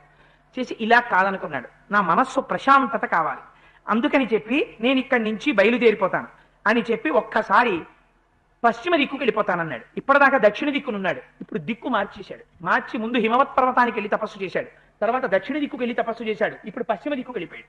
పశ్చిమ దిక్కుకు వెళ్ళిపోయి ఏవముక్త్వా మహాతేజా పుష్కరేషు మహాముని తప ఉగ్రం దురాధర్షం తేపే మూలఫలాశన ఏ తస్మిన్నేవ కాలేతు అయోధ్యాపతిర్నృప అని అక్కడికి వెళ్ళి మళ్ళీ ఆ పశ్చిమ దిక్కుకు వెళ్ళి అక్కడ తపస్సు చేయడం మొదలుపెట్టాడు. తపస్సు మొదలుపెట్టి మహోగ్రమైనటువంటి తపస్సు మొదలు పెడితే చాలా గొప్ప తపస్సు జరుగుతోంది. ఈ జరుగుతున్నటువంటి కాలంలోనే పాపం ఆ మనస్సులో ఉండేటటువంటి కామక్రోధాదుల్ని ఇంకా జయించలేకపోయాడేమో. తప ఉగ్రం దురాధర్షం తేపే మూల ఫలాశన, మూలాల్ని ఫలాల్ని తింటూ మహోగ్రమైన తపస్సు చేస్తున్నాడు. అదే సమయంలో ఏతస్మిన్నేవ కాలేతు అయోధ్యాధిపతి నృప అంబరీష ఇతి ఖ్యాతో ఎష్టుం నపుమచక్రమే. ఆయన అదే కాలంలో అయోధ్యా నగరాన్ని అంబరీషుడు అనేటటువంటి రాజుగారు పరిపాలిస్తున్నాడు. ఆయన అశ్వమేధయాగం చేశాడు. అశ్వమేధయాగం చేసి గుర్రాన్ని వదిలేడు. ఆ గుర్రాన్ని ఇంద్రుడు ఎత్తుకుపోయాడు. ఎత్తుకుపోతే అక్కడ యాగం చేయిస్తున్నటువంటి ఋత్వికులు అన్నారు, ఆ గుర్రం కనపడకపోతే వెనక్కి రాకపోతే యజమాని నశించిపోతాడు. అందుకని గుర్రానికి బదులుగా అప్పుడున్నటువంటి శాస్త్రాన్ని బట్టి అసలు అశ్వమేధయాగం కలియుగంలో లేదు, ఒక్క త్రేతాయుగంలోనే ఉంది. అందుకని ఆ యుగాల్లో ఉంది, ఇప్పుడు లేదు, కలియుగంలో మాత్రం లేదు. అందుకని అశ్వం లేదు కాబట్టి అశ్వంతో సమానంగా నువ్వు ఒక పశువుని తీసుకురావాలి. అక్కడ బలి ఇచ్చి ఆ అశ్వమేధయాగాన్ని పూర్తి చేయడం కోసమని గుర్రం యొక్క స్థానంలో పెట్టడానికి ఒక మనుష్యుణ్ణి తీసుకురామన్నారు. అంటే అది కూడా ఎలా తీసుకురావాలి, ఎవరినో ఎత్తుకొచ్చేస్తే కుదరదు, సశాస్త్రీయంగా న్యాయంగా తీసుకురావాలి. అందుకని ఆయన అశ్వం స్థానంలో పశువుని తెచ్చుకోవడానికి అంబరీషుడు రథం ఎక్కి బయలుదేరాడు. అలా వెళ్ళగా సపుత్ర సహితం తాత సభార్యాం రఘునందన భృంగు తుంగే సహాసీన రుచీకం సందదర్శ. అక్కడ సందదర్శ అక్కడికి వెళ్ళేటప్పటికీ భృగుతుంగము అనేటటువంటి ఒక పెద్ద పర్వత శిఖరం మీద రుచీకుడు అనేటటువంటి ఒక ఋషి తన భార్యతోటి మగపిల్లలతోటి కూర్చునున్నాడు.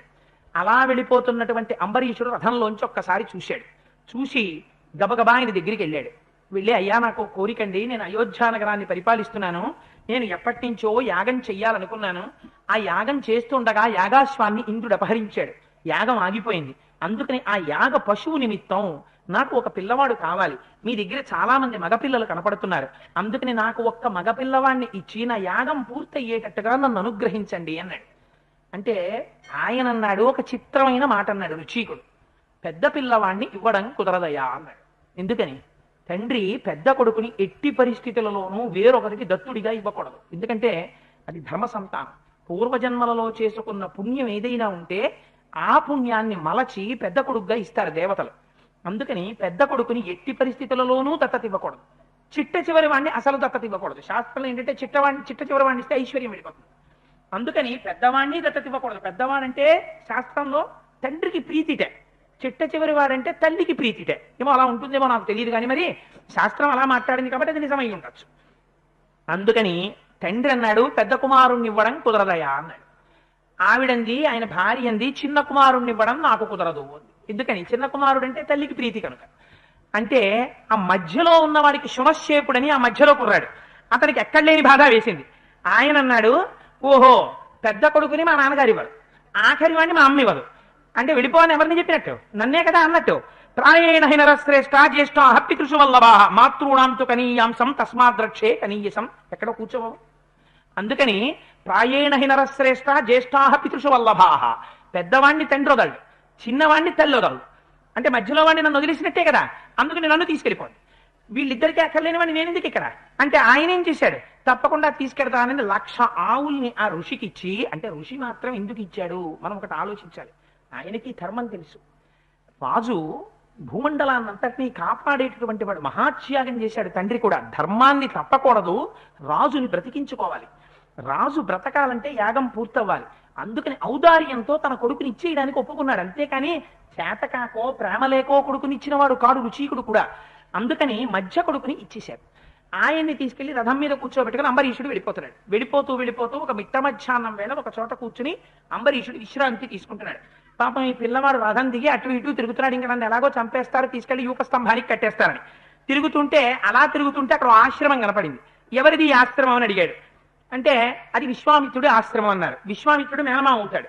పరిగెత్తుకుంటూ వెళ్ళి ఆ విశ్వామిత్రుడు ఒళ్ళో పడిపోయి ఆయన కాళ్ళు పట్టుకుని, నువ్వు నాకు తండ్రి లాంటి వాడివి, పెద్దవాడిని మా నాన్న ఇవ్వనన్నాడు.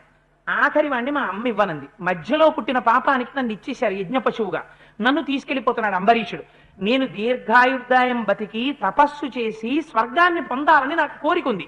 నాకు యాగ పశువుగా వెళ్ళిపోవాలని కోరిక మనస్సులో లేదు. అందుచేత మహానుభావ నువ్వు నన్ను రక్షించవలసింది అన్నాడు. అంటే విశ్వామిత్రుడు అభయం, ఇది నేను రక్షిస్తాను, నువ్వేం బెంగ పెట్టుకోకన్నాడు. అని ఎలా రక్షించాలి? అందుకని తన కొడుకుల్ని పిలిచాడు. అబ్బాయి, తండ్రి మాట విని తండ్రి చెప్పినటువంటి పని చేసినవాడు కదా కొడుకు అంటే. చూశారా పాపం ఈ శునశ్శేపుడు ఎలా ఏడుస్తున్నాడో. వాడికి యజ్ఞ పశువుగా వెళ్ళడం ఇష్టం లేదురా, అందుకని మీరు తండ్రి మాట విని మీలో ఎవరో ఒకడు వెడతారా, వెళ్ళండ్రా అన్నాడు. వాళ్ళు అన్నారు, ఓ వెర్రి నవ్వోటి నవ్వి, చాలా గొప్ప న్యాయం చెప్పేవలే నాన్న. కథమాత్మసుతాం హిత్వా త్రాయసేమ్యసుతం విభో అకార్యం ఇవపశ్యామ స్వమాంసమివ భోజనే. నీ కొడుకుల్నేమో యాగ పశువుగా పంపిస్తావా, ఇంకోటి కొడుకుని రక్షిస్తావా? ఇదేంటి కుక్క మాంసం తిన్నట్టు లేదా నాన్న ఈ నువ్వు చెప్పిన ధర్మం అన్నాడు. అనేటప్పటికీ ఎక్కడ లేని కోపం వచ్చేసింది విశ్వామిత్రుడికి. ఒరే, నేను వెళ్ళమంటే వెళ్ళకపోగా కుక్క మాంసం తిన్నట్టుగా ఉంది, నేను చెప్పిన న్యాయం అంటారా మీరు? ఆ మాట అన్నారు కాబట్టి శ్వమాంస భోజన సర్వే వశిష్ఠా యువజాతిషు పూర్ణం వర్ష సహస్రం తు పృథివ్యామను వత్సదా. వశిష్ఠుడి జాతిలో పుట్టండి రా అన్నాడు. వశిష్ఠుడికి జాతి ఉందా అంటే వశిష్ఠ అంటే వశిష్ఠుడి కుమారుల్లాగా మీరు వశిష్ఠుడు కుమారుల్లో అయిపోండి అన్నాడు. అంటే ఇప్పటికీ కడుపులో మంట ఉండిపోయింది. ఏంటి, వాళ్ళని కుక్క మాంసం తినమని చెప్పించాడు, అందుకని మీరు అలా ఉండడు. వశిష్ఠుడు కొడుకుల్ని ఎలా కుక్క మాంసం తినమని చెప్పించానో అలా మిమ్మల్ని చెప్పిస్తున్నాను. శమాంసమివస్వామ, మీ అందరూ కూడా శమాంస భోజనా సర్వే వాసిష్ఠామివ జాతిషు పూర్ణం వర్ష సహస్రంతు పృథివ్యామను వత్సద. ఈ భూమండలం మీద 1000 సంవత్సరాలు బతకండి కుక్క మాంసం తింటున్నాడు. అమ్మబాబో ఇది ఎక్కడ తండ్రి రా అని వాళ్ళు అనుకునే లోపల పాపం కుక్క మాంసం తినేవాళ్ళు అయిపోయారు. వికృతాశ్చ విరూపాశ్చ, విరూపమైన రూపాలతో వాళ్ళు కుక్క మాంసం తినడానికి వెళ్ళిపోయారు. వెళ్ళిపోయిన తర్వాత ఇక్కడ వీడిని చూశాడు ఈ కుర్రాన్ని. ఇప్పుడు శునశ్శేపుడిని రక్షించడం ఎలా? కుర్రాన్ని దగ్గరికి పిలిచాడు. మరి నువ్వేం బెంగ పెట్టుకో, ఇదేమిటి మామయ్యేమో వాళ్ళందరినీ చెప్పించేశాడు, ఇప్పుడు నన్ను ఎలా రక్షిస్తాడనుకుంటున్నావేమో, నీకేం బెంగలేదు, నేనున్నాను. పవిత్ర పాశైరాసక్తో రక్తమాల్యానులేపన వైష్ణవం యూపమాసాద్య వాగ్భిరగ్ని ఉదాహర. ఎందుకు వచ్చిందంటారు ఈ కోపం? ఈ కోపం రావడానికి కడుపులో మంటోటి ఉంది. ఏమిటి? వశిష్ఠుడు కొడుకుల్ని ఎంత గొప్పగా పెంచాడో, ఆ త్రిశంకు వచ్చి యాగం చేయించమంటే కొడుకులు ఒప్పుకోలేదు. మా నాన్న చెయ్యని పని మేము ఎలా చేస్తామన్నారు. ఎంత మంచి కొడుకులు రా వశిష్ఠుడు కానీ కడుపులో ఉండిపోయింది. తన కొడుకులు అలా మాట విన్నారనిపించుకోవాలి. అందుకని ఒరే మీరు వెళ్ళండి రా అన్నారు. వశిష్ఠుడు కొడుకుల్లా వీళ్ళు అనకపోగా, ఇదేంటి నాన్న కుక్క మాంసం తిన్నట్టుంది నువ్వు చెప్పింది అన్నారు. అందులోంచి వశిష్ఠుడు కొడుకుల్లా నా కొడుకులు మాట వినలేదంటుంది లే బ్రోకం అని శ్వమాంసనితాహార పొండి మీరు కుక్క మాంసం తినండి. పోయింది తపస్సు. మళ్ళీ చేసిన తపస్సు కాస్త మళ్ళీ పోయింది. ఎందుకని శాపం ఇచ్చేశాడు. ఇచ్చేసి పవిత్ర పాశైరాసక్తో రక్తమాల్యానులేపన వైష్ణవం యూపమాసాద్య వాగ్భిరగ్ని ఉదాహర. నువ్వేం బెంగ పెట్టుకోకురా శునశ్శేపుడా, నిన్ను తీసుకెళ్లి యూపస్తంభానికి కడతారు. కట్టినప్పుడు అది వైష్ణవ యాగం. ఆ యూపస్తంభానికి కట్టినప్పుడు నీకు 2 మంత్రాలు చెప్తాను. అందరూ నీకు ఎర్రటి వస్త్రాలు కట్టి నీకు ఒంటి నిండా రక్తచందనం రాసేసి ఈ మంత్రాలు చదువుతుంటారు. నువ్వేం భయపడకు. భయపడకుండా మనస్సులో నువ్వు ఆ 2 మంత్రాలు బాగా మననం చేయి. మననం చేస్తే దేవేంద్రుడు ప్రీతి చెందుతాడు ఆ మంత్రాలకి. సామాన్యుడు కాదండి విశ్వామిత్రుడు, ఎన్ని తెలుసో చూడండి ఆయనకి. నిన్ను తీసుకెళ్లి యాగ పశువుగా వధించక ముందే ఇంద్రుడు వస్తాడు. వాడిని వదిలేయండిరా, మీరు యాగ పశువుని ఇవ్వక ముందే నేను ప్రీతి చెందాను, 1,000,000 రెట్ల ఫలితం ఇచ్చేసాని యాగానికి అంటాడు. నువ్వు బతికిపోతావు, రాజు బతికిపోతాడు, ఇద్దరు బతుకుతారు. వెళ్ళు, నువ్వేం బెంగపెట్టుకోకండి. ఆయన 2 మంత్రాలు ఉపదేశం చేసేశాడు. ఆ 2 మంత్రాలు ఉపదేశం పొందేసి పాపం ఆ శునశ్శేపుడు సంతోషంగా రథం ఎక్కి అంబరీషుడిని పిలిచాడు. అప్పటి వరకు వాడు ఎక్కరా రథం అంటే ఏడుస్తున్నాడు, తీసుకెళ్లిపోతున్నారు. ఇప్పుడు వాడు రథం ఎక్కి ఎంతసేపు కూర్చుంటే అలాగే రా తొందరగా పోదాం యాగానికి అన్నాడు. అంబరీషుడు ఆశ్చర్యపడి, ఇప్పుడు రథం ఎక్కి తీసుకుపో అంటాడు ఏమిటండి. ఫోన్లే కుర్రాడు ఉత్సాహంగా ఉన్నప్పుడే మనం యాగం పూర్తి చేసేద్దామని పాపం గబగబా వెళ్ళిపోయాడు. యూపస్తంభానికి కట్టేశారు. కట్టేసి యాగం చేస్తున్నారు. ఎర్రటి వస్త్రాలు కట్టారు, రక్తచందనాన్ని పూశారు. ఇన్ని చేసిన తరువాత వాడు కళ్ళు మూసుకుని ఆ ఇంద్రుణ్ణి ఉద్దేశించి స్తోత్రం మొదలెట్టాడు. 2 మంత్రాలు చదివేటప్పటికి ఇంకా యాగం పూర్తి చేయకముందే దేవేంద్రుడు వచ్చాడు. ఈ పిల్లవాడు చేసినటువంటి మంత్రముల చేత ప్రీతి పొందాను, అందుకని యాగ పశువుని మీరు ఇవ్వక్కర్లేదు, ఇవ్వకుండానే 1,000,000 రెట్ల ఫలితాన్ని ఈ యాగానికి మీకు ఇచ్చేస్తున్నాను, అందుకని మీ అందరూ ఆ యాగ ఫలితాన్ని పుచ్చేసుకోండి అని చెప్పి దీర్ఘమాయుస్తథ ప్రాదాచ్యుతశేఫాయా రఘవ, దీర్ఘాయుర్దాయాన్ని కూడా శునశ్శేపుడికి ఇచ్చేశాడు. ఇచ్చేసేటప్పటికి ఆ శునశ్శేపుడు హాయిగా యూపస్తంభం నుంచి విడుదల చేయబడి మళ్ళీ తపస్సు చేసుకుని సంతోషంగా దీర్ఘకాలం జీవించాడు. ఆ రకంగా మళ్ళీ ఏమైంది, పశ్చిమ దిక్కుకు వెళ్ళి మొదలెట్టిన తపస్సు తన కొడుకుల్ని శపించుకోవడానికి సరిపోయింది. సరిపోయేటప్పటికి ఇప్పుడు మళ్ళీ బాధపడ్డాడు. అయ్యో ఇక్కడికి వచ్చాను పుష్కర క్షేత్రానికి, ఇంత తపస్సు మొదలెట్టాను, కానీ మళ్ళీ తపస్సు పోయిందిరా, ఇలా కాదు, ఇంకా నేను ఎవరితో మాట్లాడను, నేను నిశ్శబ్దంగా తపస్సు మొదలెడతాను అనుకున్నాడు. అబ్రవీత్సు మహాతేజ బ్రహ్మ సురుచిరం వచ ఋషిస్త్వమపి భద్రంతే స్వార్జితై కర్మభిశుభై తమేవ ముక్త్వా దేవేశ త్రిదివం పునరభ్యగాత్ అని చెప్పి మళ్ళీ 1000 సంవత్సరములు తపస్సు చేయడం మొదలుపెట్టాడు. మొదలుపెట్టి అక్కడ బ్రహ్మాండమైనటువంటి తపస్సు చేస్తూ ఉంటే ఎంత చిత్రమైన విషయం జరిగిందంటే, అక్కడ పుష్కర క్షేత్రంలో స్నానం చేయడానికి ఒక రోజు మేనక వచ్చింది. వచ్చి స్నానం చేస్తోంది ఆవిడ. ఈయన అదే సమయానికి స్నానం చేయడానికి వెళ్ళాడు. వెళ్ళి స్నానం చేస్తున్నవాడు ఆ మేనక వంక చూశాడు. ఆవిడ యొక్క సౌందర్యానికి వశుడైపోయాడు. మేఘాల మధ్యలో మెరుపు మెరిస్తే ఎలా ఉంటుందో అలా ఉంది ఆ మేనక. అంతకన్నా వర్ణన మనకు అనవసరం. అందుకని ఆ మేనకని చూసి ప్రీతి చెందినటువంటి వాడై, మేనక నాకు నీయందు కందర్పవశుడనయ్యానంటే మన్మథ ఆవేశం కలిగింది, అందుకని నువ్వు ఆశ్రమానికి వచ్చి నాతో కలిసి ఉండి నా కోరిక తీర్చవలసినది అన్నాడు. అయ్యో దానికేముంది మహానుభావ అని అప్సర స్త్రీ విశ్వామిత్రుడితో క్రీడించడం మొదలుపెట్టింది. ఏదో 2 రోజులో 3 రోజులో తపస్సు మొదలెట్టేద్దాం, ఏదో ఈ 2-3 రోజులు అని ప్రారంభం చేశాడు. మొదలెట్టింది ఎన్నాళ్ళైంది. అలాగే మాట్లాడారు వాల్మీకి మహర్షి.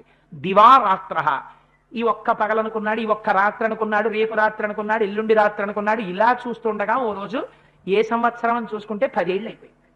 ఏం చేశాడు? పుష్కర క్షేత్రానికి వచ్చి శునశ్చేపుణ్ణి రక్షించడానికి తపస్సు అయిపోయింది. మేనక ఎందు కామమునకు వశుడై 10 ఏళ్ళు టైం అయిపోయింది.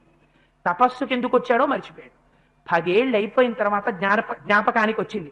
ఓహో సర్వం సురాణాం కర్మైతత్తపోహరణం మహత్ అహోరాత్రాపదేశేన గతా సంవత్సరాదశ బుద్ధిర్మునే సముత్పన్న సమర్ష రఘునందన. ఒక రోజున మనస్సులో ఆలోచన వచ్చింది, దేవతలు చేశారు ఈ పని, నా మనస్సులో బుద్ధిని వక్రీకరింపచేసి మేనకని పంపించారు. ఇవ్వాలనుకున్నాను, రేపనుకున్నాను, ఎల్లుండనుకున్నాను, 10 ఏళ్ళు అయిపోయాయి. ఈ మేనకతో పర్ణశాలలో గడిపేయడంతో జీవితం అయిపోతుంది, ఇంకేం తపస్సు. ఇలా చూస్తుండగా 10 ఏళ్ళు అయిపోయాయి అనుకున్నాడు. కోపంతో మేనక వంక చూశాడు. ఆవిడ ఉడికిపోయింది. అమ్మ బాబోయ్ మళ్ళీ కుడి చేతిలో నీళ్ళు వేసుకుంటారా ఏమిటోనని అనేటప్పటికి జ్ఞాపకానికి వచ్చింది, ఆవిడ తప్పే ఉంది, నేను కదా ఆవిడితో మన్మథ క్రీడలు ఆచరించిన వాడిని అని మధురంగా మాట్లాడాడు. నీ తప్పే ఉందిలే మేనక, నువ్వు ఇంకా నాకు కనపడకు, వెళ్ళిపో అన్నాడు. మహాప్రభో నేను వెళ్ళిపోతున్నానని మేనక వెళ్ళిపోయింది.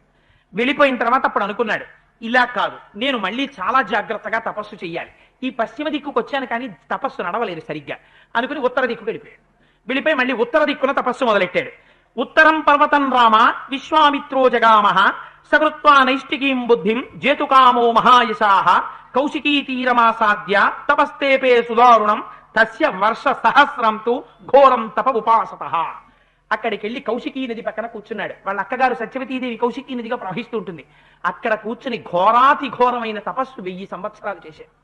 1000 సంవత్సరాలు చేస్తే అబ్రవీన్ మధురం వాక్యం విశ్వామిత్రం తపోధనం మహర్షే స్వాగతం వత్స తపసోగ్రేణ తోషితః మహత్తం ఋషుముఖ్యత్వం దదామి తవ కౌశిక బ్రాహ్మణస్య వచశ్రుత్వా సర్వలోకేశ్వరస్య నవిషణ్ణో నసంతుష్టో విశ్వామిత్రస్తపోధనః ప్రత్యువాచ తతో వాచం విశ్వామిత్రో మహామునిః మహర్షి శబ్దమతులం స్వార్జితైః కర్మభిశుభైః యది మే భగవాన్నాహత్ తతోహం విజితేంద్రియః తమువాచ తతో బ్రహ్మ నతావత్తం జితేంద్రియః. అక్కడికి వెళ్ళి 1000 సంవత్సరాలు తపస్సు చేసిన తర్వాత దేవతలతో కలిసి ఒక రోజున చతుర్ముఖ బ్రహ్మగారు వచ్చారు. వచ్చిన ఆయన, విశ్వామిత్ర నువ్వు చేసినటువంటి తపస్సు చేత నేను చాలా ఆనందం పొందాను, నిన్ను మహర్షి అని పిలుస్తున్నాను అన్నాడు. ఇంకా ఎప్పటికెళ్ళాలి? బ్రహ్మర్షిత్వం పొందాలి, వశిష్ఠుడితో సమానం అవ్వాలంటే. మహర్షి అని పిలుస్తున్నానన్నారు. నవిషన్నై నసంతుష్టో, సంతోషము కలగలేదు, బాధ కలగలేదు. ఇంకా మహర్షినా అయ్యాను నేను అనుకున్నాడు. అనుకుని బ్రహ్మగారిని ఒక మాట అడిగాడు, నేను జితేంద్రియుడనయ్యానా అని అడిగాడు. ఏమిటి భయం? అస్తమానం ఏమి పోగొట్టేస్తున్నాయి? తపస్సుని ఇంద్రియాలు పోగొట్టేస్తున్నాయి, కామక్రోధాలు వచ్చేస్తున్నాయి అస్తమానం. అందుకని బ్రహ్మర్షిత్వం మాట పక్కన పెట్టండి, నేను ఇంద్రియాలు గెలిచినట్టేనా అని అడిగాడు మహర్షి. అంటే ఆయన అన్నాడు, మహర్షి అయితే ఇంద్రియాలు గెలిచేసినట్టు కాదు, ఇంకా టైం పడుతుంది గెలవడానికి అన్నాడు. అసలు పెద్ద గొడవంతా ఇప్పుడు ఏమైంది? శత్రుత్వం ఎవరి మించి ఎవరి మీదకి మారుతోంది. వశిష్ఠుడిని మర్చిపోయాడు. చిచి వశిష్ఠుడు ఏముందిరా పాపం, ఆయన మన జోలికి వచ్చాడా? అసలు నేను కాదు వెళ్ళింది, వెడితే పాపం ఆయన అర్ఘ్యపాద్యం తీసుకోవడా అన్నాడు, ఇచ్చాడు. భోజనం పెట్టాడు, తిన్నాను. వెళ్ళిపోతే అయిపోను కదా. ఆ రోజున ఉన్నవాడిని ఊరుకోకుండా శబళని అడిగాను, అయ్యా ఇది నా ప్రాణధారం అన్నాడు. విన్నానా? ఎత్తుకొచ్చాను. ఆయన ఏమైనా చేశాడా? శబళ తన్ని తాను రక్షించుకుంది. ఊరుకున్నానా? మహాదేవుడు ప్రత్యక్షం అయ్యాడు. ఏ భక్తో మోక్షం అడిగితే ఎంత బాగుండేది. ధనుర్వేదం అడిగాను, పోనీ అయిపోయింది. అనవసరంగా త్రిశంకుడు వచ్చాడు. అవతల వశిష్ఠుడు కుదరదు అన్న మాట, ఆయన బ్రహ్మర్షి కాబట్టి ఎలా కుదురుతుందయా అన్న మాట అంటే నాకు గొడవ వదిలిపోనా? నిష్కారణంగా యాగం మొదలెట్టాను. ఆ వశిష్ఠ పుత్రుల్ని శపించాను. అక్కడి నుంచి ఆయన్ని పైకి పంపించాను, ఇంద్రుడి కింద పంపించాడు. మళ్ళీ కొత్త సృష్టి చేశాను. పోను అక్కడ ఏమైనా వాడు సుఖంగా ఉన్నాడా వాడిని తిరగేసి కూర్చోబెట్టారు అక్కడ. వాడు అక్కడ పాపం అలా పడున్నాడు, అక్కడికి అది అయిపోయింది. పశ్చిమ దిక్కుకు వచ్చాను, పోను అక్కడ తపస్సు మొదలెట్టాను. అక్కడ ఏమైనా సుఖంగా ఉన్నానా, శునశ్చేపుడు వచ్చాడు, నా కొడుకుల్ని చెప్పించేశాను. పోనీ అది అయిపోయిందని ఏమైనా ఊరుకున్నానా, స్నానం చేస్తున్న మేనకని చూసి కామానికి వశుణ్ణి అయిపోయాను. ఆ మేనకతో అయిపోయింది పోన్లే అని ఉత్తర దిక్కుకు వచ్చాను, ఇక్కడ తపస్సు చేశాను. వచ్చిందా బ్రహ్మర్షిత్వం, మహర్షిత్వం వచ్చింది. అసలు వశిష్ఠుడు నాకు చేసింది ఏముందిరా, నన్ను పడగొడుతున్నవి నా ఇంద్రియాలు అని. ఇప్పుడు కోపం దేని మీదకి వెళ్ళింది, ఇంద్రియాల మీదకి వెళ్ళింది. వెళ్ళి అయ్యా నేను ఇంద్రియాలని గెలిచేసినట్టేనా అన్నాడు. ఇంద్రియాలని గెలిచేస్తే ఇంకా బ్రహ్మర్షిత్వం వచ్చేస్తుంది, పర్వాలేదు తపస్సు చేసేయగలను అని. అంటే ఆయన అన్నాడు బ్రహ్మగారు నవ్వి, ఇంకా నువ్వు గెలవలేదు, నువ్వు మహర్షివే, ఇంకా కష్టపడాలి ఇంద్రియాలను గెలవడానికి అన్నాడు. అంటే ఎంత కష్టమో ఆలోచించండి మహాప్రభు, ఇంద్రియాలను గెలవడం అంత కష్టం. అందుకని ఇంకా నువ్వు గెలవలేదురా అబ్బాయి, ఇంకా చెయ్యాలి తపస్సు అన్నాడు. అంటే పాపం మళ్ళీ తపస్సు మొదలెట్టాడు. ఎంత ఘోరమైన తపస్సు మొదలెట్టాట అంటే, ఊర్ధ్వబాహుర్నిరాలంబో వాయుభక్ష తపశ్చరన్ ఘర్మే పంచతపా భూత్వా వర్షా స్వాకాశ సంశ్రయ. ఎంత ఘోరమైన తపస్సు అంటే, పంచాగ్నిహోత్రంలో నిలబడేవాడు గ్రీష్మ ఋతువులో. 4 పెట్టల అగ్నిహోత్రాన్ని పెట్టుకుని సూర్యుడి వంక చూస్తూ చేతులెత్తి నిలబడేవాడు. శిశిరకాలం వస్తే ఈ నడుం వరకు నీళ్లలో నిలబడిపోయి తపస్సు చేసేవాడు. ఏ ఋతువునందు శరీరమునకు ఏది ఖేదం కనిపిస్తుందో దానిలోకి ప్రవేశించి తపస్సు చేయడం మొదలెట్టాడు. అంత ఘోరాతి ఘోరమైన తపస్సు మొదలుపెట్టాడు. మొదలు పెడితే ఆ తపస్సుని దేవేంద్రుడు చూశాడు. అమ్మ బాబోయ్, సామాన్యమైన తపస్సు కాదు, మహోగ్రమైన తపస్సు చేసేస్తున్నాడు. అందుకని చెప్పి ఇంకా సామాన్యులు పనికిరారు, విశ్వామిత్రుడు బ్రహ్మర్షి అయిపోతాడేమో, పరీక్ష పెట్టాలి, పరీక్షకి నిలబడితే కదా బ్రహ్మర్షి అవడం. అందుకని రంభని పిలిచాడు. రంభ మేనకని గుర్తుపెట్టేస్తాడు, అందుకని నువ్వెళ్ళి విశ్వామిత్రుడిని ఎలాగైనా ప్రలోభ పెట్టు అన్నాడు. అంటే ఆవిడంది, చాలా గొప్ప మాట చెప్పారు మహాప్రభు, ఇంకో మాట ఏమైనా చెప్పండి పెడతాను. ఆయనకు అలవాటు ఉంది, ఆయన గుర్తు పట్టకపోతే గొడవలేదు, గుర్తు పడితే ఇలా పోసుకుంటాడు. పోసుకున్నాడంటే నా పని అయిపోతుంది, అందుకని నేను వెళ్ళను. అంటే ఆయన అన్నాడు, నీకేమీ బెంగలేదు, నిన్నొక్కదాన్నే వెళ్ళమంటే కదా బెంగ. చూడండి ఎలా మాట్లాడతారో, ఏదైనా ప్రమాదకరమైన పని మీద పంపించేటప్పుడు ఓ విర్రాన్ని పట్టుకొచ్చి వెళ్ళమంటారు. వాడు అయ్యో అది బాబు భయం కదండి, చాలా ప్రమాదం కదండి అంటే, నీకెందుకు భయం, ఈ వెనకాల నేను ఉంటాను కదా అంటాడు. అలా అన్నవాడు ఉండడు, ఎందుకంటే వాడికి తెలిసి అది ప్రమాదం తెలిసాక వాడు ఉంటాడు అక్కడ, వాడు ఉండడు. అందుకని ఇంద్రుడు అన్నాడు, కోకిలో హృదయగ్రాహి మాధవే రుచిరద్రుమే అహం కందర్ప సహిత స్వాస్థామి తమ పార్శ్వత. నీకేం బెంగక్కర్లేదు, నీతో పాటుగా మన్మధుణ్ణి తీసుకొస్తాను, వసంత ఋతువుని తీసుకొస్తాను, కోయిలని తీసుకొస్తాను, చెట్లకి అకారణంగా పువ్వులు పూసేటట్టు చేస్తాను, వసంత ఋతువు వచ్చేసేటట్టు చేస్తాను, మంచి వీణానాదం పాటలు వినపడేటట్టు చేస్తాను, చక్కగా కోయిల కుస్తుంటుంది, విశ్వామిత్రుడు స్నానానికి ఎడుతుంటాడు, అప్పుడే నువ్వు స్నానం చేసి వస్తున్నట్టుగా అక్కడ కనపడితే చాలు, మిగిలింది మేము చూసుకుంటాం. ఇంకా కోయిల పాడుతూ ఉంటుంది, పాటలు వినపడుతూ ఉంటాయి, ఋతువంతా మనోహరంగా ఉంటుంది. మనస్సుని కామం వేపుకి ప్రచోదనం చేసేటట్టుగా నేను చేసుకుంటాను, నువ్వు కనపడు చాలంటే నువ్వు చేసేదే ఉండదు ఇంకా అన్నాడు. అంటే బాబా ఇంద్రుడు ఇంత చెప్తున్నాడు, కాదంటే ఈయన పోసుకుంటాడేమో అని, సరే పెడతానంది పాపం అని ఆవిడ బయలుదేరి మరునాడు ఉదయం విశ్వామిత్ర మహర్షి వస్తున్నారు. వస్తుంటే రంభ కనపడింది. ఆయన దృష్టి ఆకర్షించింది రంభ. ఆకర్షించగానే కోయిల పాట వినపడింది వెనకాల, అదంతా చక్కటి సంగీతం వినపడుతోంది. వసంత ఋతువు కనపడింది. ఆయనకు అనుమానం వచ్చింది, ఇది వసంత ఋతువు కాదు కదా, కోయిల కూస్తోంది ఏమిటిరా అనుకున్నాడు. ఇప్పుడు పాటలు వినపడుతున్నాయి, కొత్తగా ఇంతకు ముందు ఎప్పుడు వినపడలేదు అని చెట్ల వంక చూశాడు. అన్ని పువ్వులు పూసున్నాయి, ఇది వసంత ఋతువు కాదు, పువ్వులు పూసాయి. ఈవిడ ఇక్కడ కనపడుతోందంటే ఇది ఇంద్రుడు చేసినటువంటి పని. అంటే నన్ను మోహ పెట్టడానికి మళ్ళీ వచ్చావన్నమాట. అంటే నన్ను మళ్ళీ ఎల్లాగోలా ముగ్గులో దింపి తపస్సు భ్రష్టం చేసేద్దామని వచ్చేసరే నువ్వు అనుకున్నాడు. అంటే ఇప్పుడు ఏమొచ్చింది, కామం వాళ్ళని కోపం వచ్చింది. కోపం వచ్చి మళ్ళీ ముక్కుని చేతిలో నీళ్ళు వేసుకున్నాడు. యమ్మాం లోభయసే రంభే కామక్రోధ జయేషునం దశవర్ష సహస్రాణి శైలీస్థాస్యసి దుర్భగే అన్నాడు.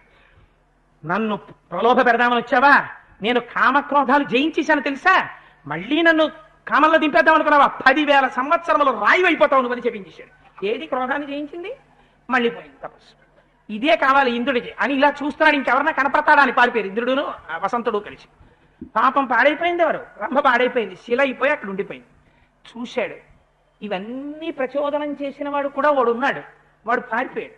పాపం ఆడది పిచ్చిది, దాన్ని శపించేశాడు నిష్కారణంగా, రాయి అయిపోయింది, నా తపస్సు పోయింది.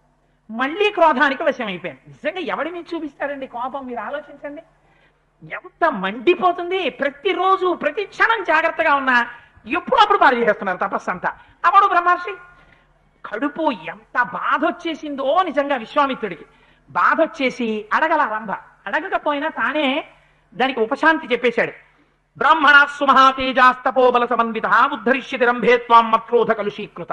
నా క్రోధం చేత కలుషీకృతమై రాయి రూపాన్ని పొందినటువంటి నిన్ను ఒకనాడు ఒక సద్బ్రాహ్మణుడు వచ్చి ఉద్ధరిస్తాడు అన్నాడు. వెళ్ళిపోయాడు. ఆలోచించాడు, ఛీ ఇలా కాదు, ఎంత తపస్సు చేసినా నేనేమి చెయ్యలేకపోతున్నాను. ఎక్కడున్నారు శత్రువులు? ఇక్కడ ఉన్నారు. వాళ్ళు నన్ను ప్రలోభ పెట్టేస్తున్నారు. అందుకని నేను ఒక పని చేస్తాను. నాకు కోపము కామము ఈ రెండు కలగడానికి కారణం ఏమిటి? మనస్సు. ఈ మనస్సు దేని మీద ఆధారపడింది? ఊపిరి మీద ఆధారపడింది. అసలు నేను ఊపిరి బయటికి వదలడం మానేస్తాను. మానేసి ఊపిరి తీసి లోపల నిగ్రహించేస్తాను. కుంభకం అంటారు. అదే సామాన్యమైన విషయం కాదు. లలితా సహస్రనామ స్తోత్రాన్ని ఉపదేశం చెయ్యాలంటే హయగ్రీవుడు అగస్త్యుడిని పిలిచినప్పుడు కుంభ సంభవ అని పిలిచాడు. అందుకని రేచకము పూరకము అంటారు. ఊపిరి పీల్చడం ఊపిరి వదలడం ఈశ్వరానుగ్రహంగా జరుగుతుంటుంది. ఆయన ఎప్పుడు అయిపోమంటే అయిపోతుంది. కుంభకం చేస్తారు. అది ప్రాణాయామం తెలుసున్న వారు పెద్దలైన వారు చేస్తారు. ఆ కుంభకం అంటే ఊపిరిని నిలబెడతారు. నిలబడితే ఊపిరి మీద మనస్సు ఆధారపడుతుంది. ఊపిరిని నిలబెట్టడం చేతనైతే మనస్సు బలహీన పడిపోతుంది. మనస్సు బలహీన పడిపోతే తిరగడం ఆగిపోతుంది. తిరగడం ఆగిపోతే దేని మీద దృష్టి పెట్టారో అక్కడ నిలబడిపోతాడు. నిలబడిపోతే మనస్సు ఉంటే కదా కామం క్రోధం. మనస్సే లేనప్పుడు ఇంకా కామక్రోధాలు ఎక్కడుంటాయి? ఉండవు. అందుకని నిగ్రహించేస్తాను, కుంభకం చేసేస్తాను. చేసేసి మనస్సు లేకుండా అయిపోతాను. 1000 ఏళ్ళు అలాగే కూర్చుంటాను. ఈ శరీరం అప్పుడప్పుడు కోరికలు కోరుతోంది. ఎందుకు కోరుతోంది? దీనికి కొంచెం దృఢత్వం ఉండబట్టి. శరీరం ఉంటుంది కానీ ఇది కాస్తం అయిపోతుంది. అంటే ఓ పుల్ల ఎలా ఉంటుందో అలా అయిపోతుంది. దీన్ని అలా చేస్తాను కానీ ప్రాణాలు నిలబడతాయి, తపస్సులో ఉంటాను కాబట్టి. అందుకని కుంభకం చేస్తానన్నాడు. అని కుంభకం మొదలుపెట్టాడు. ఎక్కడ మొదలుపెట్టాట? మహానుభావుడు మళ్ళీ ఆ ఉత్తర దిక్కును వదిలిపెట్టేశాడు. చిచి ఇక్కడ కాదన్నాడు. ఇంకో దిక్కు వెళ్ళిపోతానని మళ్ళీ తూర్పు దిక్కుకు వెళ్ళిపోయాడు. ఎంత తిరుగుతున్నాడు ఇంద్రియాలను నిగ్రహించడానికి? హిమాలయ పర్వతాల మీద మొదలెట్టాడు. దక్షిణ దిక్కుకు వచ్చాడు, పశ్చిమ దిక్కుకు వచ్చాడు, ఉత్తర దిక్కుకు వచ్చాడు, తూర్పు దిక్కుకు వచ్చాడు. భూమండలం చుట్టూ తిరిగేశాడు. ఇప్పుడు తిరిగేసి తూర్పు దిక్కుకు వచ్చాడు. వచ్చి అధహైమవతీన్ రామ దిశం తత్వా మహాముని దిశం త్యక్వా మహాముని పూర్వం దిశమను ప్రాప్త తపస్తేపే సుదారుణం. అక్కడికొచ్చి బ్రహ్మాండమైనటువంటి తపస్సు మొదలెట్టాడు. నేను నోరు విప్పితే కదా కామానికి కానీ క్రోధానికి కానీ లొంగుతున్నాను. మనస్సు ఉంటే కదా నోరు విప్పి మాట్లాడడం. అందుకని నేను ఇవాళ నుంచి ఒక వ్రతం స్వీకరిస్తాను. అసలు నేను అందుకే మన వాళ్ళు పూర్వం మౌనము అని ఒకటి పెట్టేవారు. కొంతకాలం ఏం చేసేవారంటే పెద్దవాళ్ళు, ఇప్పుడంటే మానేశారు కానీ అందరూ కొంతకాలం ప్రయత్నపూర్వకంగా ఒక రోజు మౌన వ్రతం అని చెప్పి మౌనంగా ఉండేవారు. ఇప్పుడు నేను కొన్ని ఇళ్లలో చూశాను, ఇప్పటికీ ఉంది మౌనం. కానీ మౌనం నాడు పుస్తకాలు నిండిపోతుంటాయి. ఓ పెన్ను పుస్తకం పట్టుకుని ఇంకా మౌనం కదా, అందుకని అక్కర్లేనివన్నీ ఫోన్ వస్తే ఎత్తి అని విని, ఓహో ఈవిడ మౌనంలా ఉందని అవతల వాడికి తెలిసేలా అన్ని రాసి అవన్నీ రికార్డింగ్. ఎందుకు ఆ మౌనం? ఇంకా మౌనం అంటే నువ్వు దేని గురించి పట్టించుకోకుండా ఉండి రియాక్షన్ ఆగడం. When there is an action there will be reaction. అసలు యాక్షన్ రిసీవింగ్ టెండెన్సీని ఆఫ్ చేసుకోవడం. అవతల వాడి నుంచి నువ్వేం పొందకపోతే రియాక్షన్ ఉండదు. రియాక్షన్ ఉండదు కాబట్టి మాట ఉండదు. అందుకని మౌనం. ఎక్కడికి వెళ్ళిపోతుంది మనస్సు? ఈశ్వరుడు గురించే ఆలోచన చేస్తూ ఉండడం. అందుకని ప్రయత్నపూర్వక మౌనం చేసేవారు. అందుకని అలా నేను మౌనంలో ఉంటానన్నాడు. అని పూర్ణే వర్ష సహస్రేతు కాష్టభూతం మహాముని. 1000 సంవత్సరములు అలా మౌనం పాటిస్తే అలా కుంభకం చేసి ఉండిపోయేట మహానుభావుడు. 1000 ఏళ్ళు ఎంత గొప్ప తపస్సో చూడండి. ఎలా కుంభకం చేశాడో అలాగే 1000 ఏళ్ళు కూర్చుంటే శరీరం కాష్టం అయిపోయింది. ఒక కర్ర ఎలా ఉంటుందో అలా అయిపోయింది. అయిపోయిన తర్వాత 1000 సంవత్సరముల తర్వాత ఇంత కబలం తిందామని లేచొచ్చి అన్నాన్ని తినబోతున్నాడు. ఎందుకని? శరీరం కాష్టం అయిపోయింది. ఆ అన్నం ఒక్కటే తింటాడు. ఆ అన్నం తినేసి మళ్ళీ కూర్చుంటాడు తపస్సులు అని వచ్చి ఆ అన్న కబలాన్ని తినబోతున్నాడు. ఇంద్రుడు బ్రాహ్మణ రూపంలో వచ్చాడు.